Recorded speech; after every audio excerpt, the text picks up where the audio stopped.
You try so hard to be good. I see you. You try so hard to be perfect, to be available, to be soft for everyone around you. And yet, look at your life. Life keeps pushing you down. You follow every rule they gave you. You follow the morality, the etiquette, the expectations of the society. You do everything right, and still you end up lost. You end up empty. You end up alone in a crowd of people you have spent years pleasing.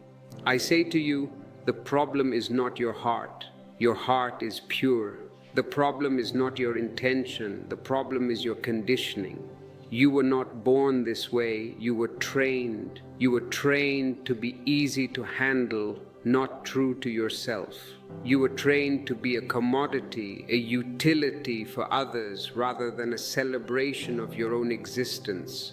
Today, here, in this moment, we undo that training. I speak this meditatively, allowing a gentle pause after each sentence so the truth can sink in. Do not just listen with your ears, listen with your belly, listen with your being. In this discourse, I will show you why your niceness has never protected you. You think it is your shield, but it is your prison. I will show you why it has only made you smaller, weaker, and easier to use. You will learn the difference between kindness and self-denial. They look the same on the surface, but their roots are in different worlds. One is rooted in love, the other is rooted in fear.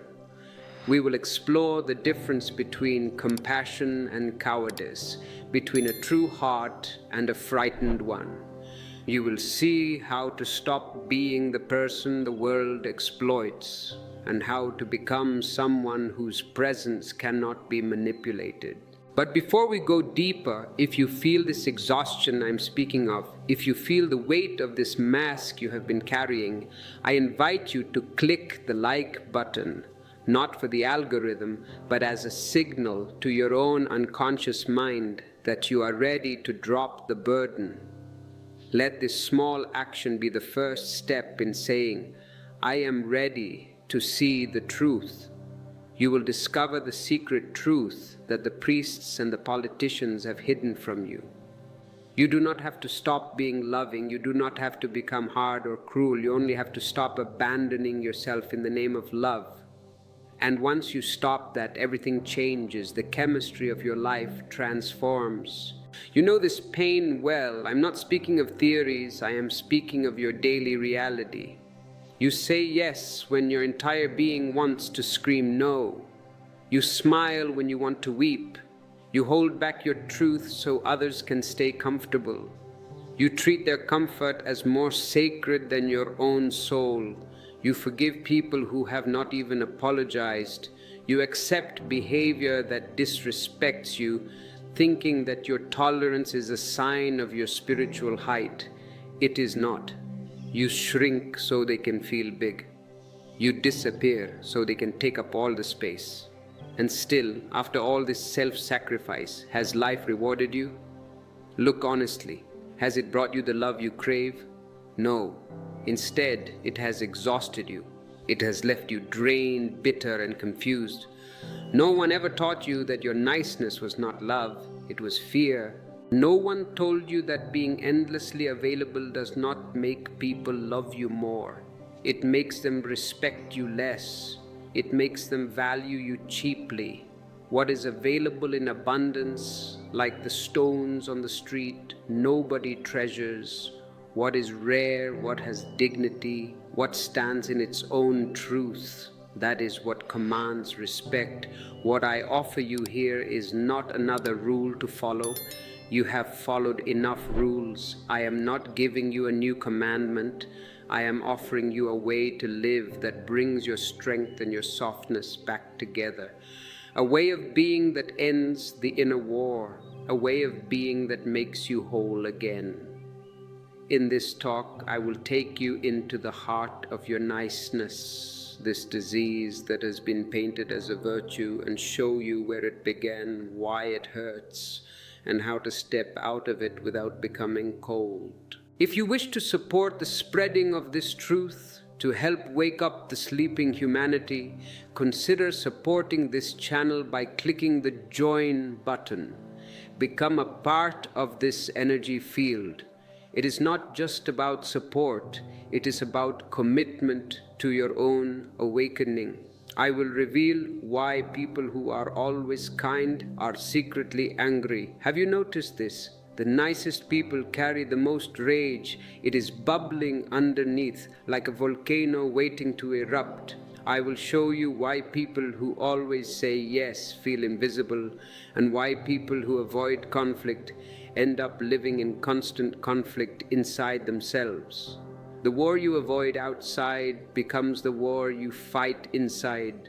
I will guide you through the shift from niceness to truth, from fear to clarity, from self-betrayal to self-respect. And I will open one door at the end that very few people ever walk through. The door that shows why being used by others is only possible when you are first using yourself. Listen closely, something in you is ready to break open. I can feel it. The seed is ready to crack the shell. And the life waiting on the other side is far larger, far more colorful, far more dance-like than the one you have been taught to accept. As we move now from the doorway of the introduction into the first chamber of this exploration, I want you to stay very close, because what I am about to open may feel uncomfortably familiar. It may sting. It is almost like hearing the story of your own childhood told back to you. Here is something most people completely miss. Nice people are not born. They are produced. They are manufactured. Like cars in a factory, you were assembled. You are shaped, molded, trained into existence long before you even know you have a choice. And once this training settles in the heart, it becomes so automatic, so mechanical, that you mistake it for your nature. You say, I am just a nice person. No, you are a frightened person who has learned that niceness is the price of survival. It is not your nature. It never was. It was your survival strategy. And only when you see this clearly can you begin to loosen the chains that have kept you finishing last again and again. Look at your early life with honest eyes. Do not look with the eyes of sentimentality. Look with the eyes of a scientist observing a phenomenon. Children learn very fast, faster than any adult will ever admit, that obedience brings love and honesty brings punishment. A small child tells the truth. Perhaps he says, I hate this aunt, or I do not want to kiss this uncle. And the room grows cold. The mother freezes. The father looks angry. The love is withdrawn. A small child asks for too much, expresses a desire, and the adults say, quiet. A small child expresses anger, a natural flare of energy, and the adults say, behave. And in these tiny moments, repeated thousands of times, day after day, year after year, the message becomes carved into their heart like an inscription on stone. If I am myself, love disappears. If I shrink myself, love returns. This is the great bargain.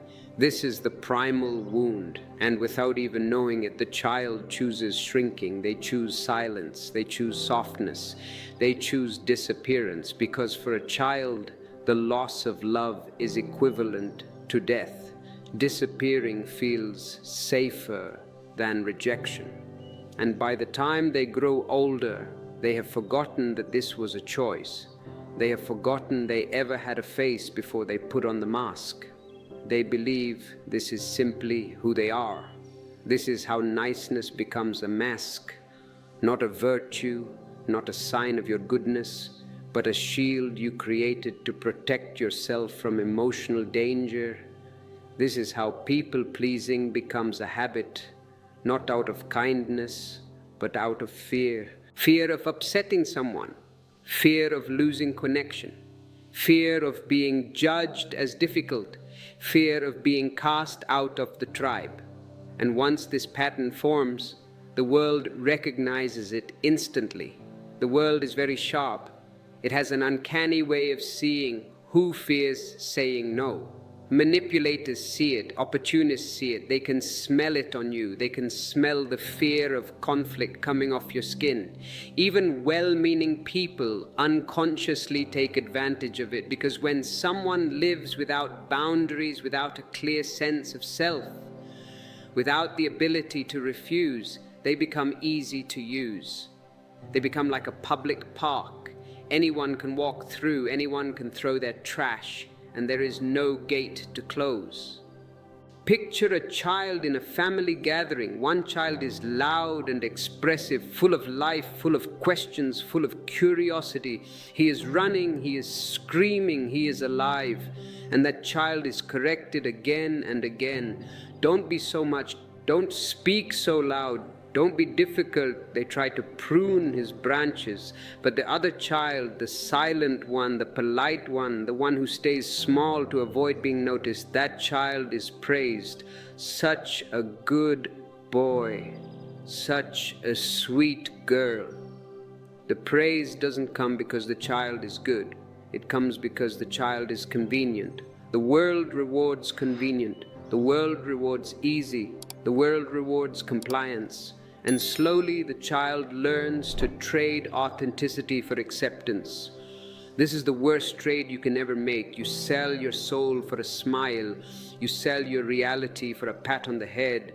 Or picture a stray dog that has been kicked many times. Eventually it wags its tail not out of joy but out of fear. It wags its tail to say, "Please do not hurt me.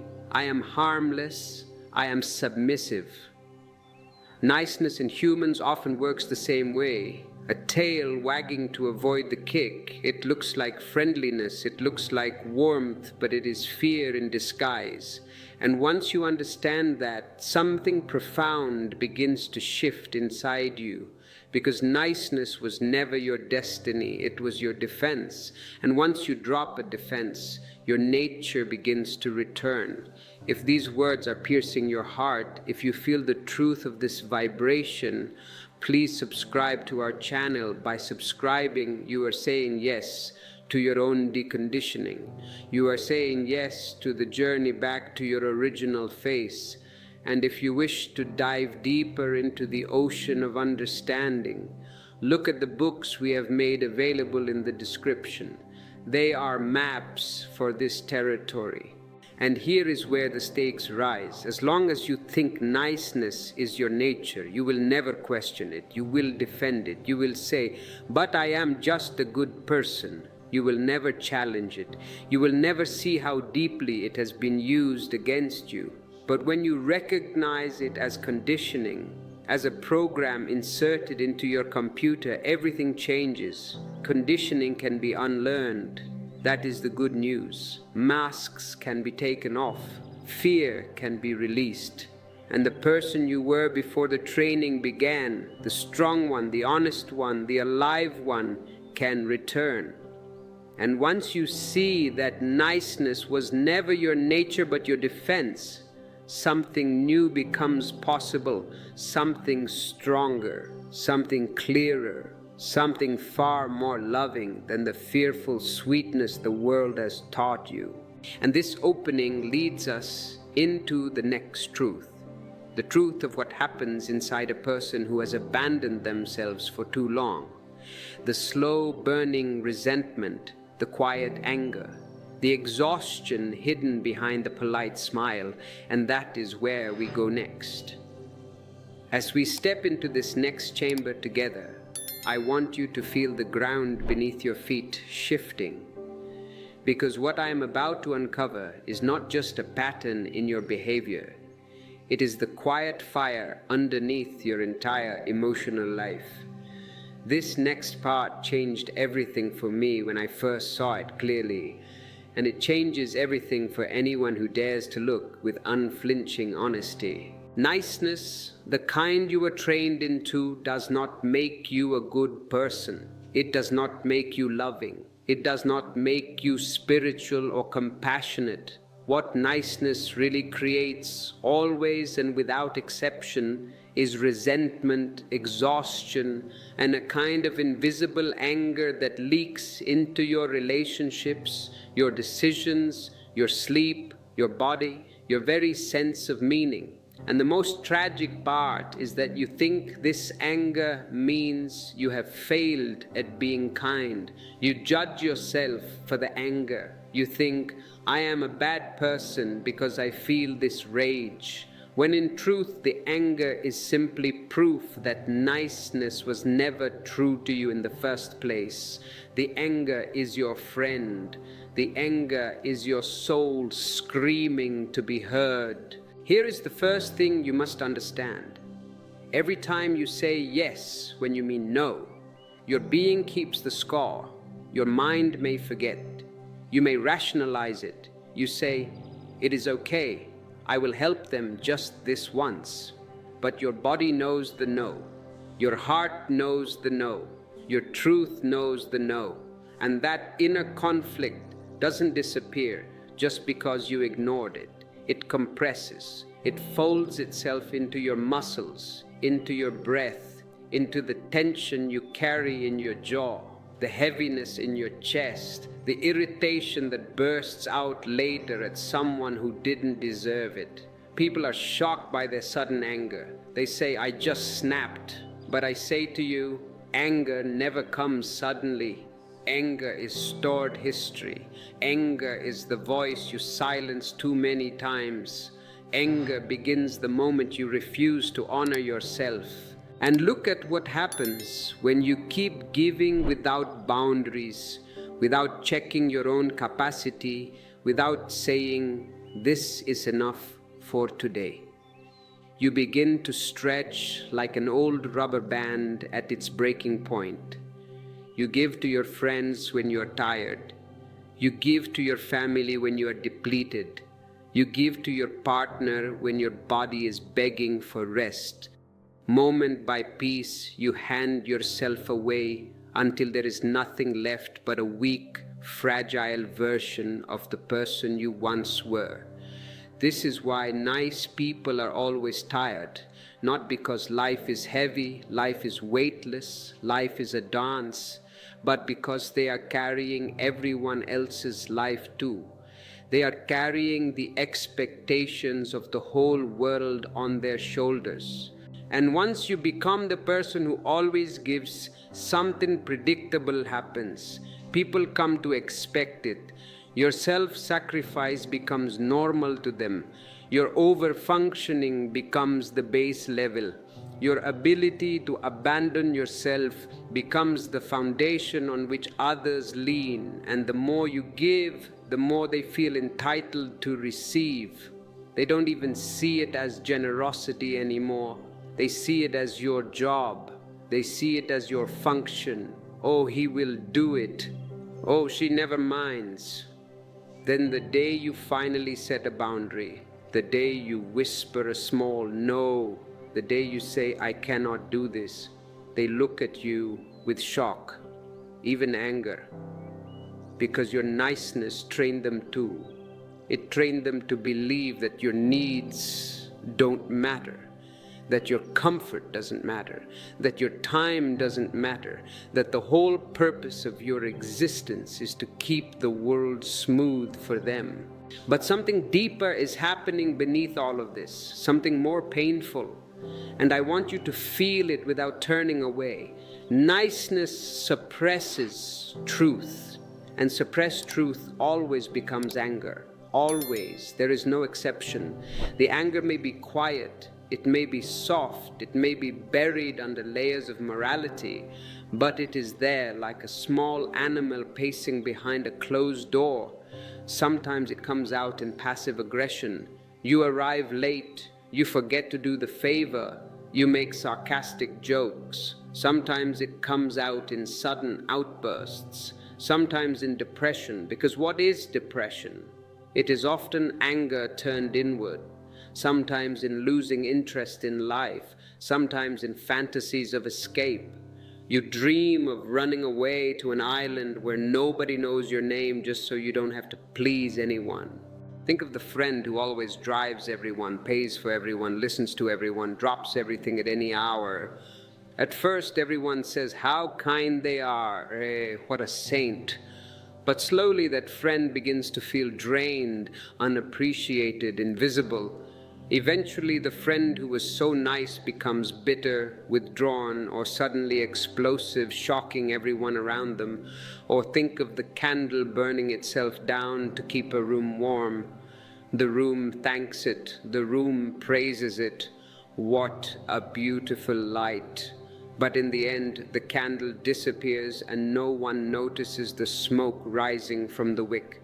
Do not be the candle that burns itself out for others' warmth. Be the sun. The sun shines not because it wants to help you, but because it is its nature to shine. It does not deplete itself. And perhaps you've been that partner who never speaks up, who avoids conflict, who hides your needs and your preferences, who smiles through discomfort to keep the peace. But peace built on dishonesty is not peace. It is a ceasefire, it is pressure, and pressure, when not released, always finds a crack. This inner resentment, this quiet anger, this thinning of your own strength, it is the proof that niceness does not work. It is the evidence that niceness is not kindness at all. It is fear. It is the child inside you still trying not to get in trouble. And once you see that, once you feel the burn of that truth, you become ready for something far healthier, far cleaner, far more transformative than niceness could ever be. You become ready for reality. If this resonates with your experience, if you have felt this burn, you can show your appreciation for this clarity with a super thanks. It helps us keep the light burning. And this realization leads us to the next doorway, where a deeper distinction waits for you. The difference between appeasing others and loving them. The difference between shrinking and shining. The difference between fear and strength. And that is where we go next.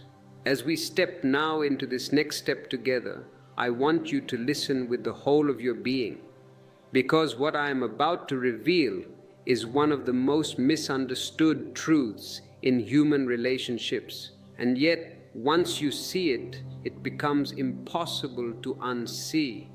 This next part might seem counterintuitive at first because you've been conditioned to believe the exact opposite your entire life. You were taught that being agreeable is loving, that avoiding conflict is caring, that smoothing over tension is noble, that pleasing others is spiritual. But here is the truth. Most people never dare speak. Appeasement is not love, it's fear. And every time you appease someone, every time you silence yourself to maintain harmony, every time you hide your needs to keep the other person comfortable, you are not creating connection. You are creating distance. You are building a wall of fake harmony between you. You are not building love. You are building resentment. You are not strengthening the relationship. You are weakening your own soul. Let me take you gently but firmly into this reality. Fear always tries to create fake harmony, a delicate piece that looks smooth on the outside but cracks at the slightest pressure. It's like painting over a crumbling wall. The colors are bright, but the structure is already broken. When you appease, you say what the other person wants to hear instead of what is true for you. You become an echo, not a voice. You bend because you fear their anger. You adjust because you fear their disappointment. You keep quiet because you fear their judgment. But what kind of love is built on fear? Ask yourself, can love breathe in an atmosphere of fear? How can a relationship grow when one person is always shrinking?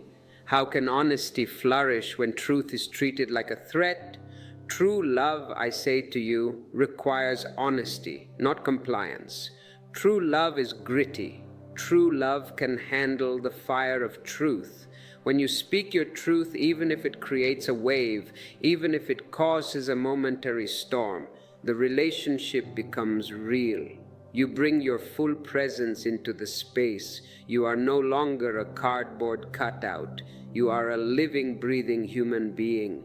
You become someone the other person can actually meet, not a shadow trying to keep them happy. Love grows when boundaries are respected, not when someone dissolves themselves to avoid disagreement. Love grows when both people stand on their own feet, not when one kneels out of fear. And love grows when truth is welcomed, not feared. Look at the relationships in your life where you've tried to keep the peace by hiding your real feelings. Did the peace last, or did it simply delay the eruption? Did it simply push the explosion into the future? Most people live in constant internal conflict because they believe conflict outside is dangerous. They think, if I speak up, I might lose them. But in protecting the relationship, you lose yourself. And a relationship built on losing yourself cannot survive in any deep sense. It is a house built on sand. Let me give you something to hold on to. Think of the employee who never asks for a raise. They work hard, they stay late, they carry more than their share, but because they never voice their worth, everyone begins to assume they are fine being invisible. And slowly the employee becomes a background character in their own life. Appeasement didn't bring respect, it erased them. Or consider the partner who never expresses their needs, who swallows their hurt, who smiles through disappointment. They believe they're being loving, but their silence is not love, it's fear, pretending to be kind. And one day it breaks because the cost of hiding becomes too heavy. When you appease someone, you teach them how to treat you. This is a hard pill to swallow, but swallow it you must. You teach them that your needs don't matter. You teach them that your boundaries can be ignored. You teach them that your voice is optional. And they believe you. Not because they're cruel, but because you've trained them with your silence. You have given them the manual on how to mistreat you. Once you stop confusing fear with love, something extraordinary begins to appear. A new clarity, a new strength, a new rootedness in your being. You begin to sense that the love you truly desire cannot grow from appeasement. It cannot grow from shrinking. It cannot grow from pretending. Real love needs space. Space for honesty, space for disagreement, space for truth. Without that space, love suffocates under the weight of your silence. And when this clarity arrives, it opens the door to something even more surprising. The realization that kindness itself becomes possible only after you let go of niceness.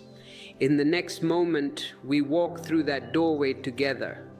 Now that you've begun to see the truth that appeasement is fear, not love, we can walk into the next chamber where the air feels lighter, cleaner, more honest. Because what I am about to share with you here is the turning point for so many who have lived their whole lives as nice people. And this next part will not only challenge your conditioning, it will free you from it. What I'm going to say may sound strange at first, especially if you were raised to believe that self-sacrifice is the highest form of goodness. But listen with your whole being. Real kindness begins only when niceness ends. Kindness that comes from fear is not kindness. Kindness that comes from guilt is not kindness. Kindness that comes from self-erasure is not kindness. It is the performance of a frightened person. It is a play you are acting out because you are terrified of the audience leaving the theater. Only a person rooted in themselves can be truly kind because only a person who honors themselves can honor others without losing their center. Let me unfold this slowly like a lotus flower, opening petal by petal. A centered person can say no without guilt and yes without resentment. This is the foundation of real kindness. When you're nice, your yes is often a lie. You say yes, but your body screams no.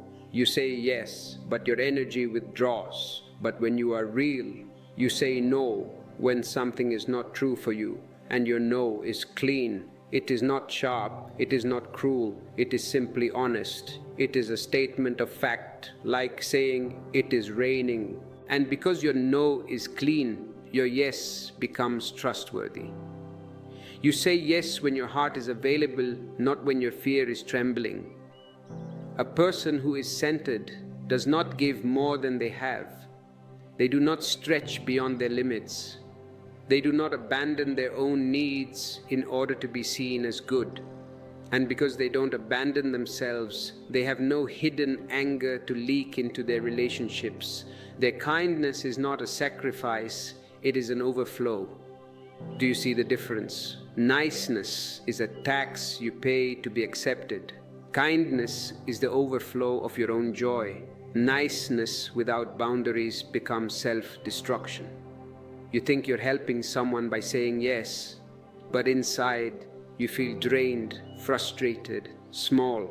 You think you're being loving by staying quiet, but inside you feel invisible. You think you're being generous by giving more than you have, but inside you feel empty. Niceness that hurts you will eventually hurt the people around you too, because whatever you suppress will find a way out. Maybe through silence, maybe through withdrawal, maybe through bitterness, maybe through shutting down emotionally.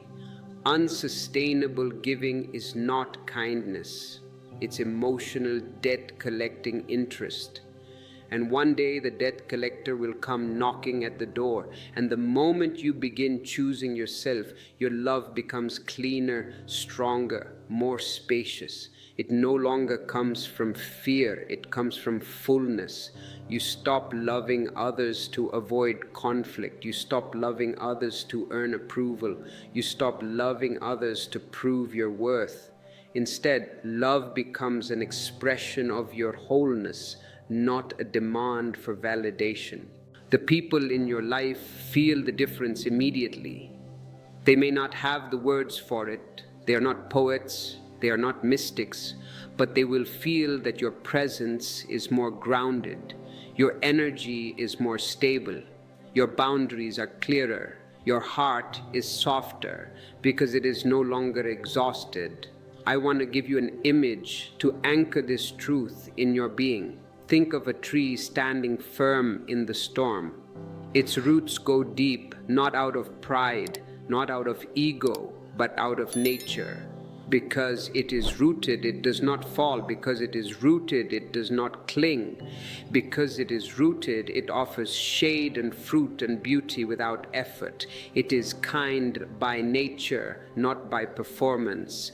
Now imagine that same tree trying to bend endlessly for every passing wind, bending to please the breeze, bending to avoid disturbing the air. This tree would fall in the first storm. Niceness is that bending. Kindness is that rootedness. If you wish to deepen your roots, if you wish to stand firm like this tree, I have selected some essential books that can water your soil. You will find them in the description below. They are not just books. They are nourishment for your roots. Or imagine a locked door at night. You lock your door not because you hate the people outside, but because you value the person inside. Protection is not hostility. Boundary is not cruelty. Saying no is not unkind. It is clarity. and clarity is love. The world has confused softness with weakness and boundaries with conflict. But in truth, boundaries create safety, safety creates trust, and trust creates love. And something powerful happens when you begin to embody this. People who once took advantage of your niceness begin to fall away. Like dead leaves falling from the tree in autumn, they drop. Do not chase them. Let them go. People who once ignored your needs begin to notice them. People who are aligned with your truth begin to draw closer. It is as if your energy rearranges your relationships without you forcing anything. This is why I say real kindness can only arise after niceness has died. And now, as this distinction settles into your being, you begin to understand why nice people always finish last. Because niceness is fear, and fear always comes last. And why strong, harnessed, rooted people finish first. Because truth always stands. From here we step naturally into the next revelation. How your niceness becomes the very quality that makes you a target for manipulation, and how the world senses your fear even before you speak. That's where we go next. Now we enter a darker hallway of this journey. One that may feel uncomfortable at first, but necessary, because what I'm about to uncover is something every nice person must face before they can ever become free. And I want you to hear this with a steady heart. Manipulators do not choose strong people. They choose nice people. They look for the ones who hate conflict. They look for the ones who fear disappointing others. They look for the ones who fold themselves into small shapes just to avoid tension. They choose the ones who mistake politeness for love and silence for peace. Manipulators do not need power. They borrow yours. And when you are nice in the way society has trained you to be, you make your power easy to borrow. You hand it over on a silver platter. Let me take you slowly into the mechanics of this. Manipulators sense your fear of conflict the way sharks sense blood in water. They do not need a radar. Your vibration is enough. They can hear the tremble under your smile. They can see the hesitation in your yes. They can feel the tension in your body when someone raises their voice. They know that you'll avoid discomfort at any cost, even at the cost of your own soul. And once they see this, they know exactly how to play you. They don't need to be brilliant. They don't need special skills. All they need is your fear. Look closely at how they operate. They reward your compliance just enough to keep you hooked, like giving a dog a treat after it performs the trick. When you say yes to something that hurts you, they smile. They praise you. They say, "You're so kind. You are the only one who understands me." When you tolerate something that crosses your boundary, they act as if you've done something noble. They feed your ego with crumbs of approval. And because you've been starving for approval since childhood, those crumbs feel like feasts. This is not love. This is training. And something even more troubling happens. As you continue being nice, you become predictable. Predictable in your reactions, predictable in your compliance, predictable in your fear. You become easy to influence, easy to guilt trip, easy to corner, easy to emotionally blackmail, and manipulators don't waste time with the unpredictable. They go straight for the ones who will bend. This is why your niceness has drawn the very people who hurt you. It wasn't random bad luck. It was energetic compatibility. Your fear of saying no was the open door through which they entered. Let me give you an image so simple it becomes impossible to forget. Picture a pickpocket walking through a crowded marketplace. He's not looking for the strongest man. He's not looking for the woman walking with confidence, head held high. He's looking for the distracted one, the one clutching too many bags, the one too polite to pull her hand back, the one too afraid to accuse anyone even if she feels something is wrong. Niceness is distraction. Niceness is the arms full of too many bags of other people's problems. Niceness is the softness that avoids eye contact. The pickpocket sees it and moves in effortlessly. Or imagine a wolf approaching a herd. Does it look for the lion? Does it look for the wild horse that kicks? No, it looks for the sheep, the gentle one, the quiet one, the one who stays close to avoid danger. Sheep think they are safe because they are together, but the wolf knows the truth. They are safe only as long as he is uninterested. Niceness does not protect you from wolves, it attracts them. If you are tired of being the sheep, if you are tired of attracting the wolves, it is time to change your frequency. Join our community of lions. Click the join button below. Stand with those who are reclaiming their power. And here's the turning point, the shift I want your whole being to feel. The moment you drop the mask of niceness, your energy changes. Something inside you clicks into place. A quiet strength rises. Your presence becomes unmistakable. You don't become aggressive. You become unavailable. Unavailable for manipulation. Unavailable for guilt. Unavailable for emotional games. And manipulators sense this immediately. They retreat, they disappear, they lose interest, because without your fear, they have no power. Without your compliance, they have no leverage. Without your silence, they have no entry point. This is the miracle hidden inside the fall of niceness. When you stop being soft in the wrong way, you become strong in the right way. And once you understand this, you realize why nice people always finish last. Not because they aren't good enough, but because they are playing a game they were trained to lose. And now that this becomes clear, we can step gracefully into the final chamber of this path where you learn how to become untouchable, not hardened, not cruel, but whole. And that is where we go next. Now we arrive at the final chamber of this journey. And the air here is different, lighter, cleaner, charged with a kind of quiet power. Because what I'm about to share with you is not merely an idea, not merely a lesson, but a transformation in the deepest sense. You have seen how niceness was trained into you, how it drained you, how it bred resentment, how it attracted manipulators, how it weakened your spirit. And now comes the moment where everything begins to turn, where the path that once bent downward begins to lift. And I say to you with absolute clarity, the moment you stop being nice and start being true, you become someone who cannot be used.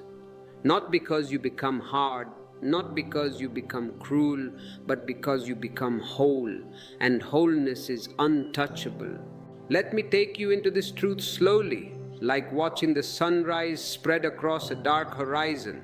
The first sign of your transformation is honesty. Simple, direct, unshakable honesty. Honesty reveals who belongs in your life and who does not. When you speak honestly, some people will step closer, relieved to finally meet the real you. They have been waiting for you, and others will fall away, because without your niceness, they no longer have access to the easy supply of your energy. This falling away is not a loss, it is purification. It clears the space around you, it cleans the air you breathe. It opens room for relationships that honor your truth instead of draining it.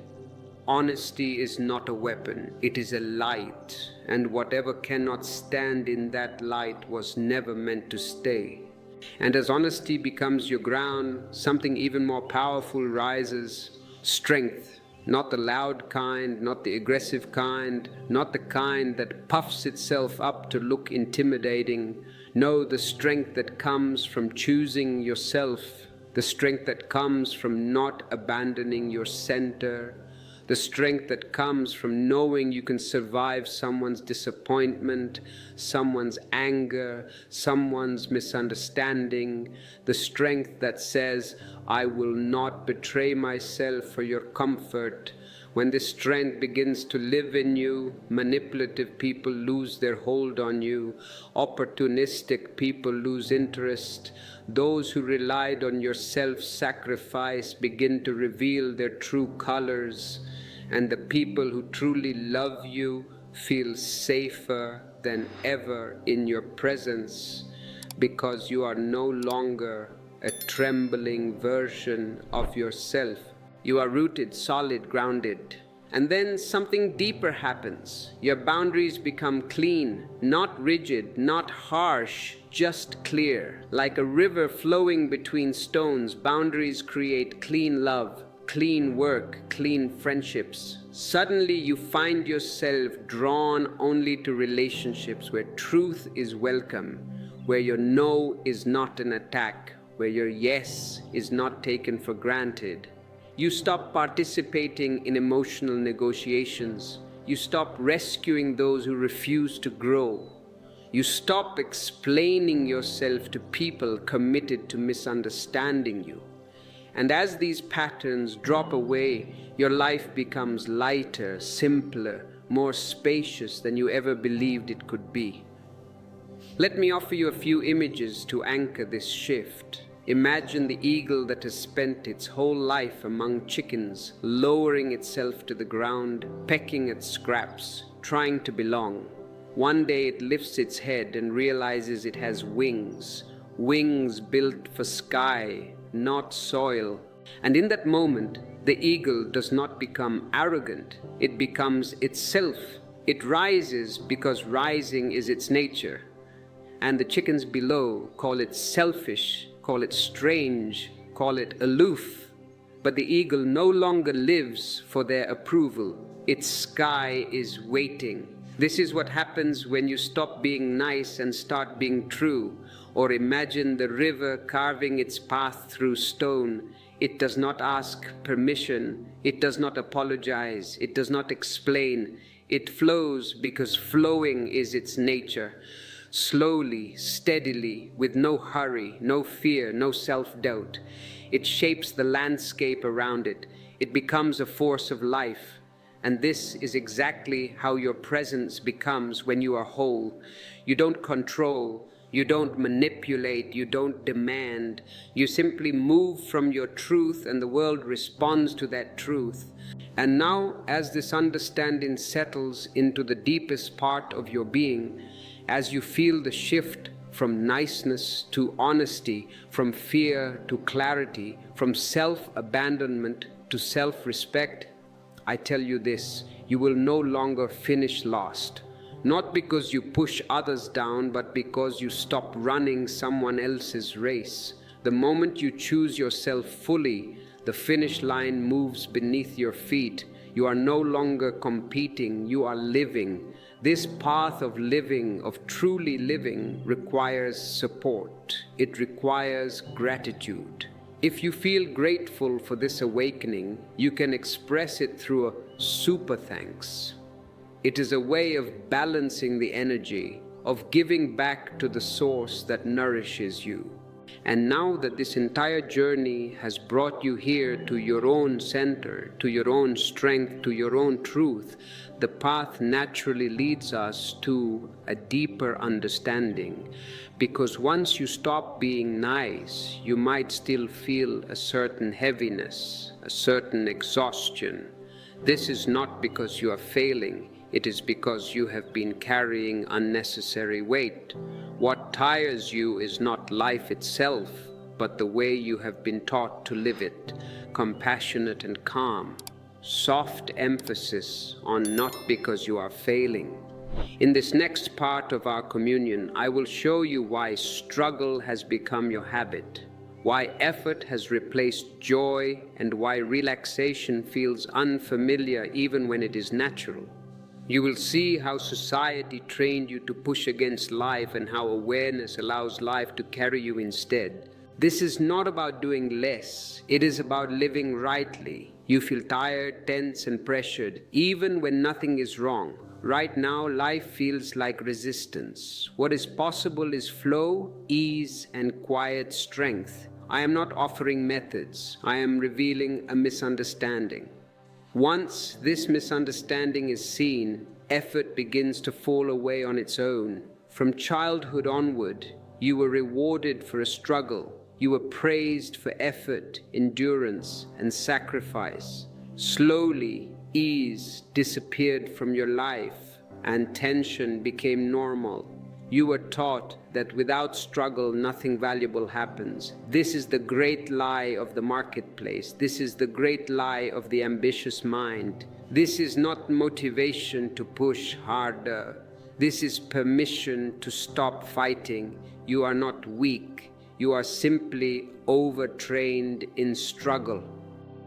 As this unfolds, you will begin to feel lighter without changing anything externally. In this sharing, I am not going to teach you how to succeed. I am going to show you how to stop interfering with your own life. We will look at how struggle became your habit, how effort replaced intelligence, and how relaxation opens a deeper kind of strength. Nothing here requires discipline. Everything here requires understanding. Later, I will show how even spiritual effort becomes another form of struggle. I will reveal why relaxing does not slow life down but speeds it up. This is gentle. This is spacious. This is meant to be absorbed, not rushed. By the end, you may realize that the problem was never life. It was your resistance to it. Now we begin by touching the very first misunderstanding, the one that entered so early that it no longer feels like a belief but like reality itself. This next part matters deeply because it shows you that your struggle did not come from life. It came from learning, and anything learned can be unlearned once it is seen. What I'm about to share may feel obvious once you hear it, yet it has shaped your entire way of moving through existence. Here is something most people completely miss. From the very beginning, you were praised for effort, not for ease. You were appreciated when you tried hard, when you pushed, when you endured. Rest was allowed only after exhaustion. Relaxation had to be earned. Slowly, quietly, a message entered your nervous system. Life rewards struggle. Life distrusts ease. This message was never questioned because it was wrapped in love, approval, and success. As a child, you noticed something very clearly. When you struggled, you were seen. When you tried harder, you were valued. When you rested, you were corrected. Don't be lazy, they said. Idle hands are the devil's workshop, they said. This was not cruelty. It was conditioning passed down unconsciously. But the child does not analyze. The child absorbs. And what the child absorbs becomes the foundation of adulthood. Guilt around rest grew from this soil. Even when nothing needed to be done, the body remained tense. Sitting quietly felt wrong. Enjoying life felt undeserved. Doing nothing felt dangerous. The mind learned to stay busy, not because life demanded it, but because approval once did. Over time, effort became identity. You no longer struggled to do things, you struggled to be someone. Identity built on effort is very heavy. It says, I am valuable because I try. I matter because I push. I exist because I endure. This identity cannot relax because relaxation feels like disappearance. Ease feels like loss of worth. So even when life offers support, the body resists it. Struggle feels safer than surrender. Think of a student praised only when exhausted. The praise does not celebrate learning, it celebrates strain. Slowly, learning becomes secondary, struggle becomes the goal. Years later, the same pattern continues. You work hard not out of joy, but out of habit. You push forward not because it is needed, but because stopping feels uncomfortable. This is why ease feels dangerous. Not because ease is wrong, but because struggle was rewarded, and anything rewarded becomes addictive. The nervous system learned to associate tension with survival and relaxation with risk. This is not natural. This is trained. When a struggle is rewarded, ease feels dangerous. Seeing this is the first release.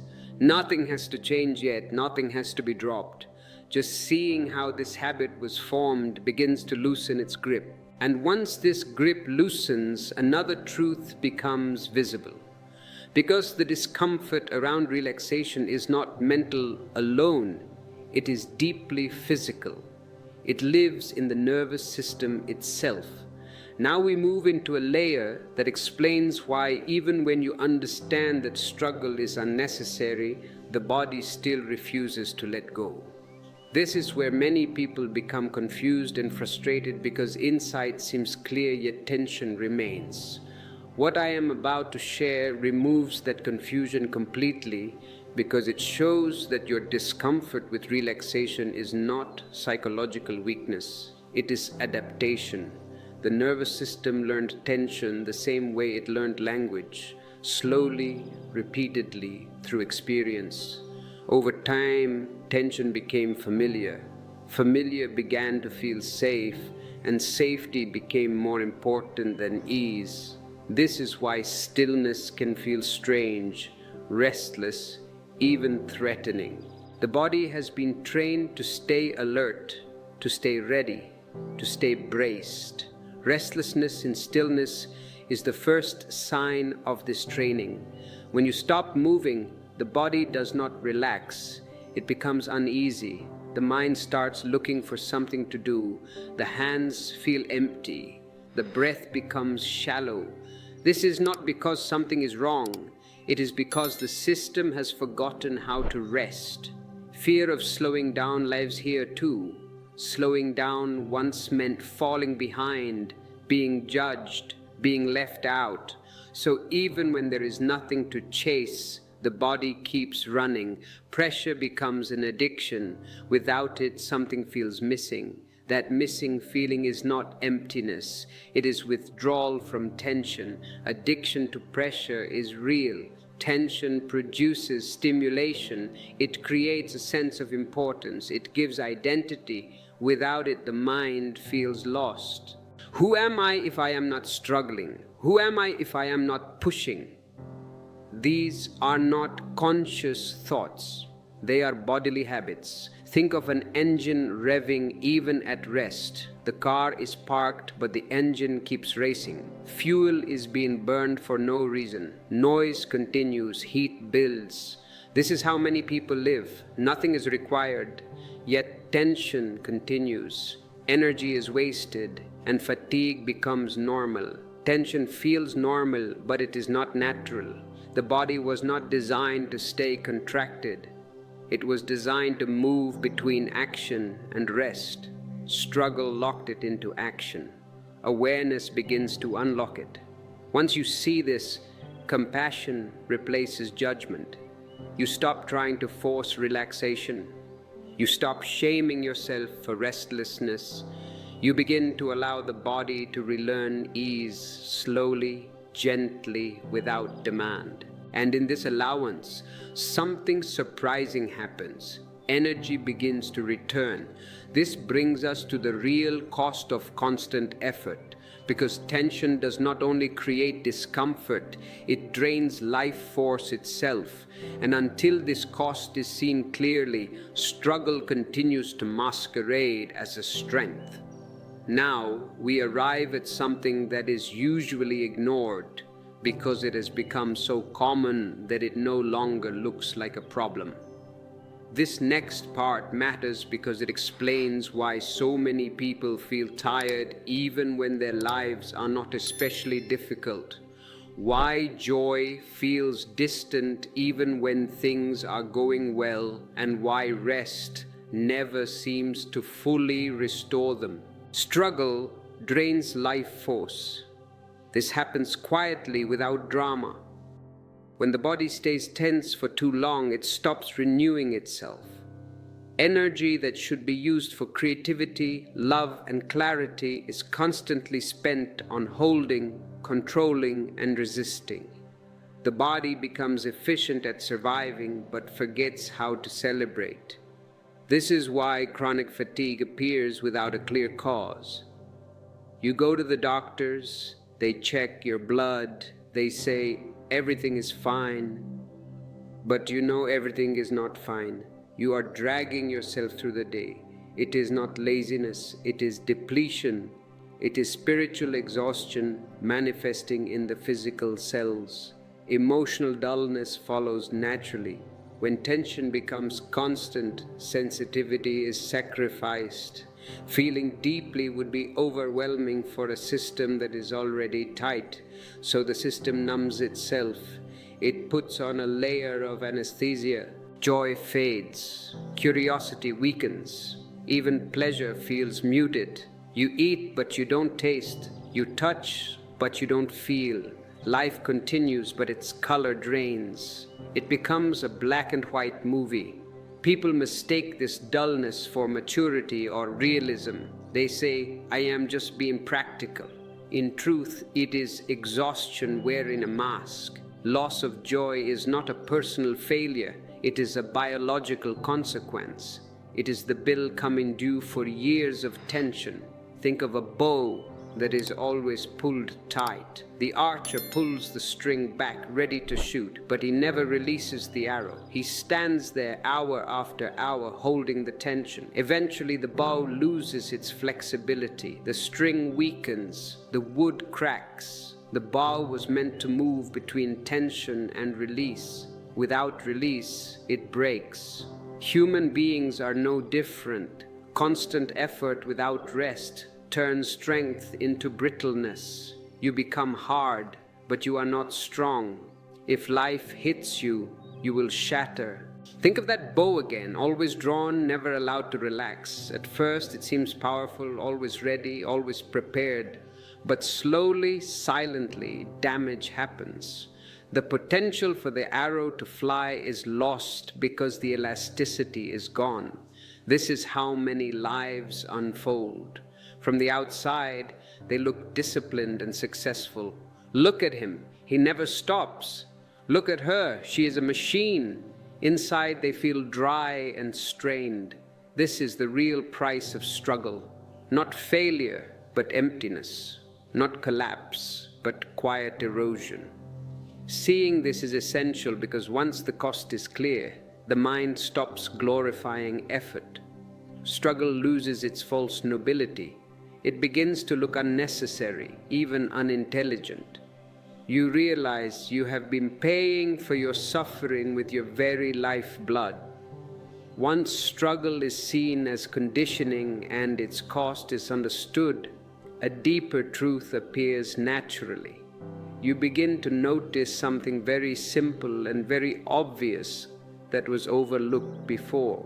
Life itself does not struggle at all, and this realization changes the direction of everything that follows.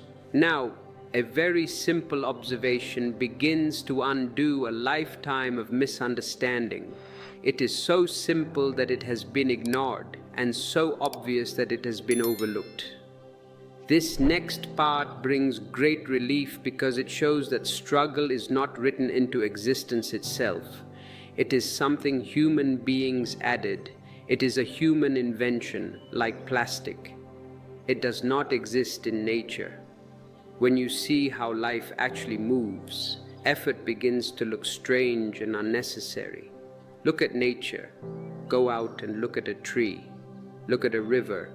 It never hurries, yet everything happens. The grass grows by itself. You don't have to pull it. The seasons change without anxiety. Summer does not worry if autumn will come. Stars move without effort. Rivers do not struggle to reach the ocean. They do not carry maps. They do not ask for directions. They do not attend seminars on how to be a successful river. They move around rocks, not through them. They do not argue with the landscape. They respond to it. If a rock is in the way, the river does not fight. It yields, it goes left, it goes right. It finds the path of least resistance, and by yielding, it eventually wears the rock down. Water is softer than rock, yet water wins. This is the secret strength of softness. Trees do not strain to grow. They rise slowly, silently, according to their own rhythm. Nothing is pushing. Nothing is forcing. Life flows without resistance. This does not mean life avoids challenge. Storms come, winds blow, but life does not fight itself. When obstacles appear, nature adjusts. It bends. It finds another way. Intelligence expresses itself as flexibility, not as a stubborn force. This is why nature looks so graceful. There is no inner conflict. A rosebush does not try to be a lotus. A lotus does not try to be a rose. They are content being what they are. This is the great contrast. Human beings learn to push where nature learned to flow. You are taught to move against yourself, to override your signals, to ignore tiredness, to mistrust ease. This is why life feels heavy. Not because life is heavy, but because resistance has been added to it. You are carrying the river on your back instead of floating in it. Think of that river finding its way around rocks again. The river does not stop and complain. Why is this rock here? It shouldn't be here. It's unfair. It does not attack the rock. It does not try harder. It simply moves differently. In that movement, there is no wasted energy. Everything serves the flow. This is intelligence in action. If nature does not struggle, why should you? This is not a question to be answered with logic. It is a truth to be felt. You are not separate from existence. You are not an alien dropped here from another universe. You are part of this earth. The same intelligence that moves the river moves you. The same intelligence that beats your heart without you doing it moves you. When you fight that intelligence, effort appears. When you align with it, ease appears. If you are ready to align with this intelligence, if you are ready to stop fighting the current, signify your readiness by clicking the like button. It is a small gesture of surrender to the flow. Once this is seen, a subtle shift begins. You stop glorifying strain. You start trusting movement. You begin to sense that effort is not strength but misunderstanding. And this prepares you for the next clarity, because ease is not accidental. Ease is a sign of intelligence at work. Now we touch something that overturns one of the deepest lies you have been taught. This next part may feel counter to everything you associate with strength, success, and discipline. Yet once it is seen, it feels natural, almost self-evident. What I am about to share brings dignity back to ease and removes shame from relaxation. Ease is not weakness. Ease is a sign of intelligence. Whenever life is aligned, movement becomes simple. When alignment is lost, effort appears. Effort is not proof of virtue. It is a signal. It is a red light on the dashboard. It tells you something is off. Something is being forced that wants to flow differently. Effort signals misalignment. When you push constantly, it means you are no longer listening. The body knows when to act and when to rest. The mind interferes. It demands consistency, control, progress. In doing so, it breaks the natural rhythm. The result is strain. Strain looks like dedication to the blind eye but it feels like exhaustion to the awakened heart. Ease signals harmony. When you are in tune with life, actions arise smoothly. There is no inner argument, no dragging yourself forward. Things get done, sometimes even more effectively, but without tension. This is why people are surprised when ease produces results. They were taught that only struggle delivers. No pain, no gain, they told you. This is the mantra of a masochistic society. I say to you, no joy, no gain, no love, no gain. Force distorts action. When you force yourself, sensitivity is lost. You miss signals. You overlook timing. You push when waiting is needed and wait when action is called for. Force makes you clumsy. Ease makes you precise. Think of a skilled musician playing without strain. The hands move effortlessly. The music flows. It looks like he is doing nothing, yet the most complex melody is filling the air. If the musician begins to force each note, if he starts thinking, I must try hard, the music becomes rigid. Technique collapses, grace disappears. Intelligence expresses itself through relaxation, not through tension. This is why children learn quickly when they are relaxed and forget when they are afraid. Fear tightens, ease opens. Learning, creativity, and clarity all depend on openness. Struggle closes the door they require. When effort drops, clarity increases. Not because you are trying less, but because you are interfering less. You get out of your own way. Life begins to use you instead of you trying to use life. Action becomes cooperative rather than aggressive. And for those who want to deepen this cooperation, to really study how to get out of your own way, we have curated a list of transformative books in the description. Reading them is like removing the stones from your riverbed. Once this is seen, another truth becomes unavoidable. Suffering is not created by pain alone. It is created by resistance. And resistance is effort directed against what already is. This understanding prepares you for the next revelation, because seeing how resistance works dissolves much of what you once called suffering. Now we arrive at a distinction that frees enormous energy the moment it is understood, because it separates what is unavoidable from what is unnecessary. This next part changes how you relate to pain, difficulty, and challenge. And it does so without asking you to become passive or indifferent. What I'm about to share reveals that much of what you call suffering is not caused by life. It is caused by your resistance to life. Pain is natural. Bodies feel pain. If you pinch yourself, it hurts. Hearts feel loss. If someone dies, there is grief. Change brings discomfort. These things belong to existence. They come and go. They are part of the changing seasons of life. Suffering is different. Suffering is what happens when the mind argues with what is already happening. When you say, this should not be happening. Why me? This is wrong. When you tighten against reality, when you demand a different moment than the one in front of you, tension appears. That tension is suffering. Fighting reality creates friction. Life moves in one direction and you push in another. Energy collides with itself. The body tightens. The mind spins. Emotion hardens. Nothing flows. This inner opposition drains you far more than the situation itself. Two people can face the same event, perhaps the loss of a job or an illness.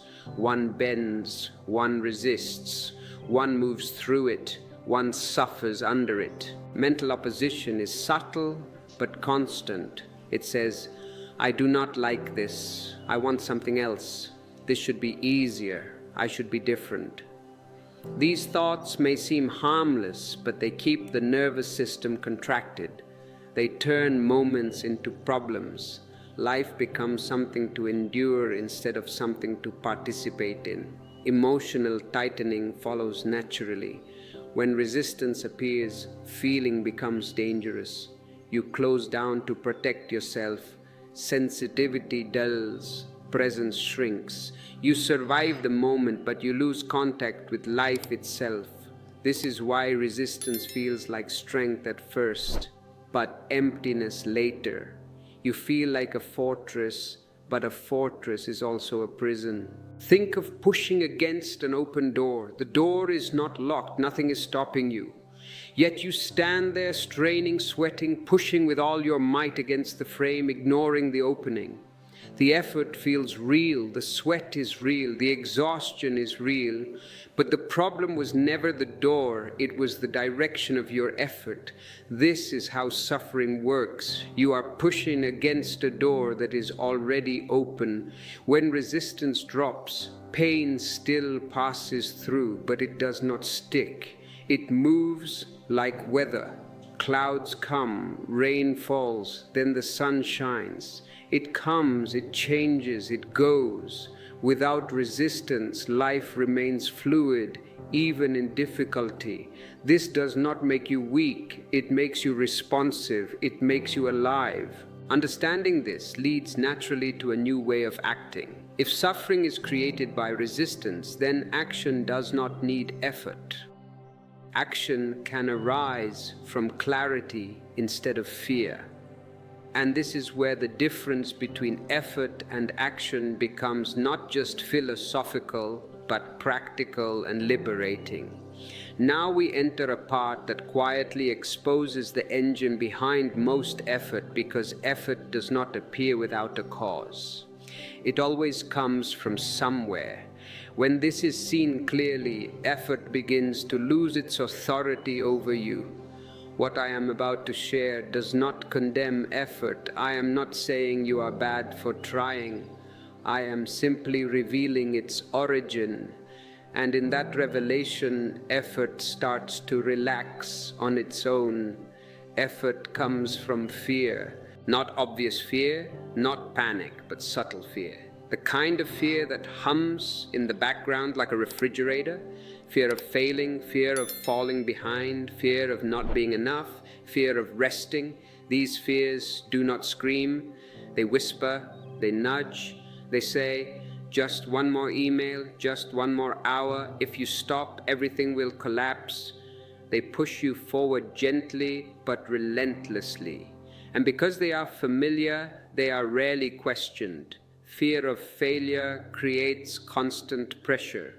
You do not act because the moment is calling you. You act because something inside says you must. The body tightens, the breath shortens, the mind stays alert. Even success feels tense because it must be protected. You build a castle, but you have to stand guard day and night to protect it. Is this success?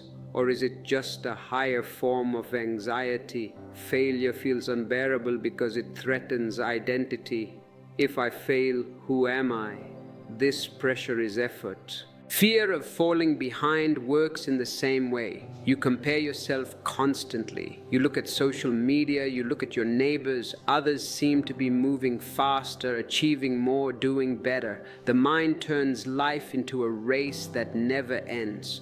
Rest feels like losing ground. Slowing down feels irresponsible. So you push even when the body is tired and the heart is uninvolved. You are running a race that no one signed you up for, towards a finish line that doesn't exist. Fear of rest is the most hidden fear of all. Rest brings silence. Silence brings awareness. Awareness threatens the identity built on doing. If you sit silently, you might hear the voice of your own soul, and that voice might tell you that you are living the wrong life. That is terrifying.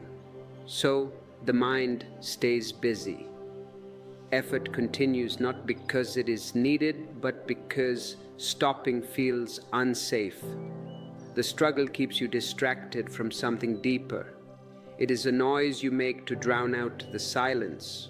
Think of running from an imagined threat. The body reacts as if danger is real. Heart races, muscles tense, breath shortens, energy floods the system. But there is nothing chasing you. The threat lives only in thought. Effort works the same way. The body responds to imagined danger. And because the body does not question thoughts, it obeys. It prepares for battle every morning, even though there is no war. When fear relaxes, effort dissolves. Not because you decided to stop trying, but because there is nothing to run from anymore. Action remains, movement remains, but pressure disappears. This is not collapse, it is clarity. Seeing fear behind effort is a great turning point. You stop praising struggle as virtue. You stop judging yourself for needing rest. You begin to listen instead of push. And in that listening, something else begins to move through you, something far more accurate than effort. Action begins to arise from clarity rather than fear. Now something very different must be felt, not just understood, because once fear loosens its grip, a new quality of movement appears on its own. This next part is subtle, yet it changes everything because it shows you that life does not need effort to act. It needs clarity, and clarity does not push, it responds. When awareness is clear, action happens naturally. There is no debate inside, no inner noise arguing for or against, no committee meeting in your head, no dragging of the body forward. You see what is needed and movement follows. You see water, you drink. You see fire, you move back. It is immediate. This movement is quiet, clean, direct. It does not waste energy convincing itself. It does not look heroic. It does not ask for applause, yet it is far more powerful than force. Spontaneous action is not impulsive. Impulsiveness comes from reaction. Spontaneity comes from response. It is precise. When clarity is present, timing is right. You do not act too early out of anxiety. You do not act too late out of hesitation. The moment speaks and you answer. This is why such action feels effortless. It is aligned with the situation, not imposed upon it. There is no inner conflict here. Conflict belongs to fear because fear pulls in many directions at once. Should I do this? Should I do that? What will they think? Clarity is one. When you are clear, you are whole. Action flows from wholeness. This is why even difficult actions feel light when they arise from clarity.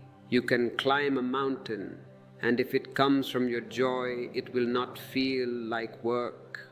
You can sit in a chair, and if it comes from obligation, it will feel like slavery. They do not leave exhaustion behind, they leave completion. Decisions become simple, not because life becomes simple, but because resistance is gone.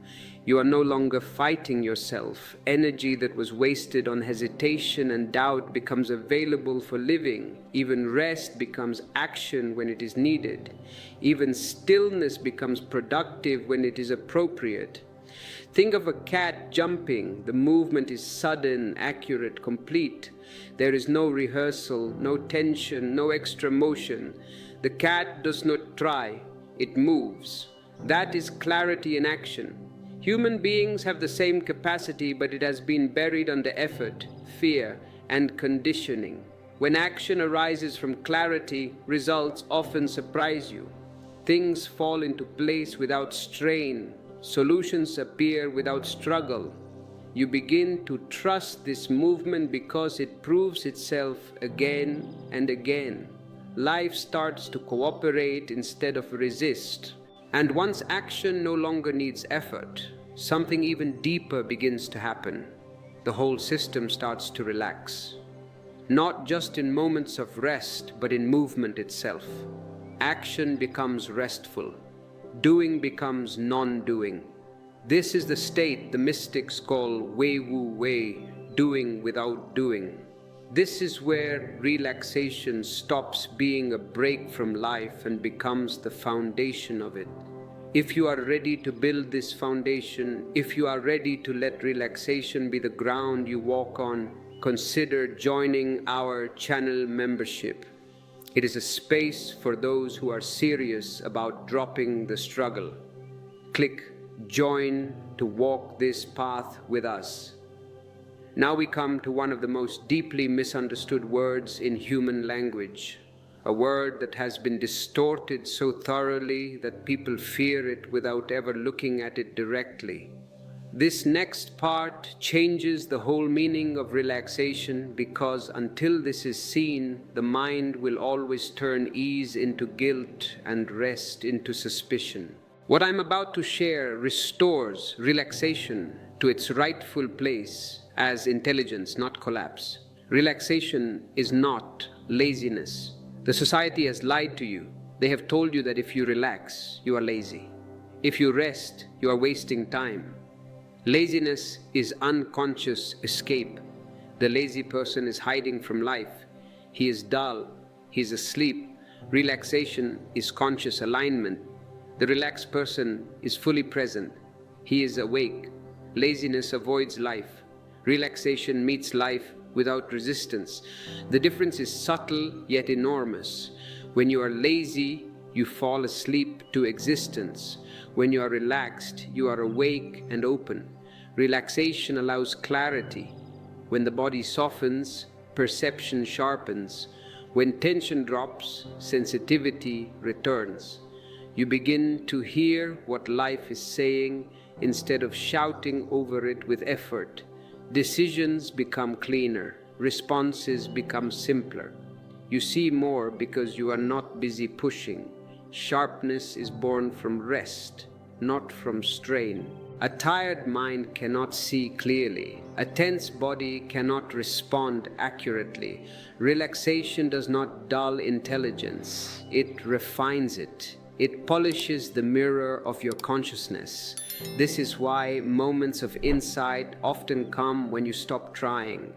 You have been struggling with a problem all day, pushing, thinking, analyzing, then you give up. You go for a walk, you take a shower, you sit in the garden, and suddenly, flash, the answer is there. The mind steps aside and understanding appears.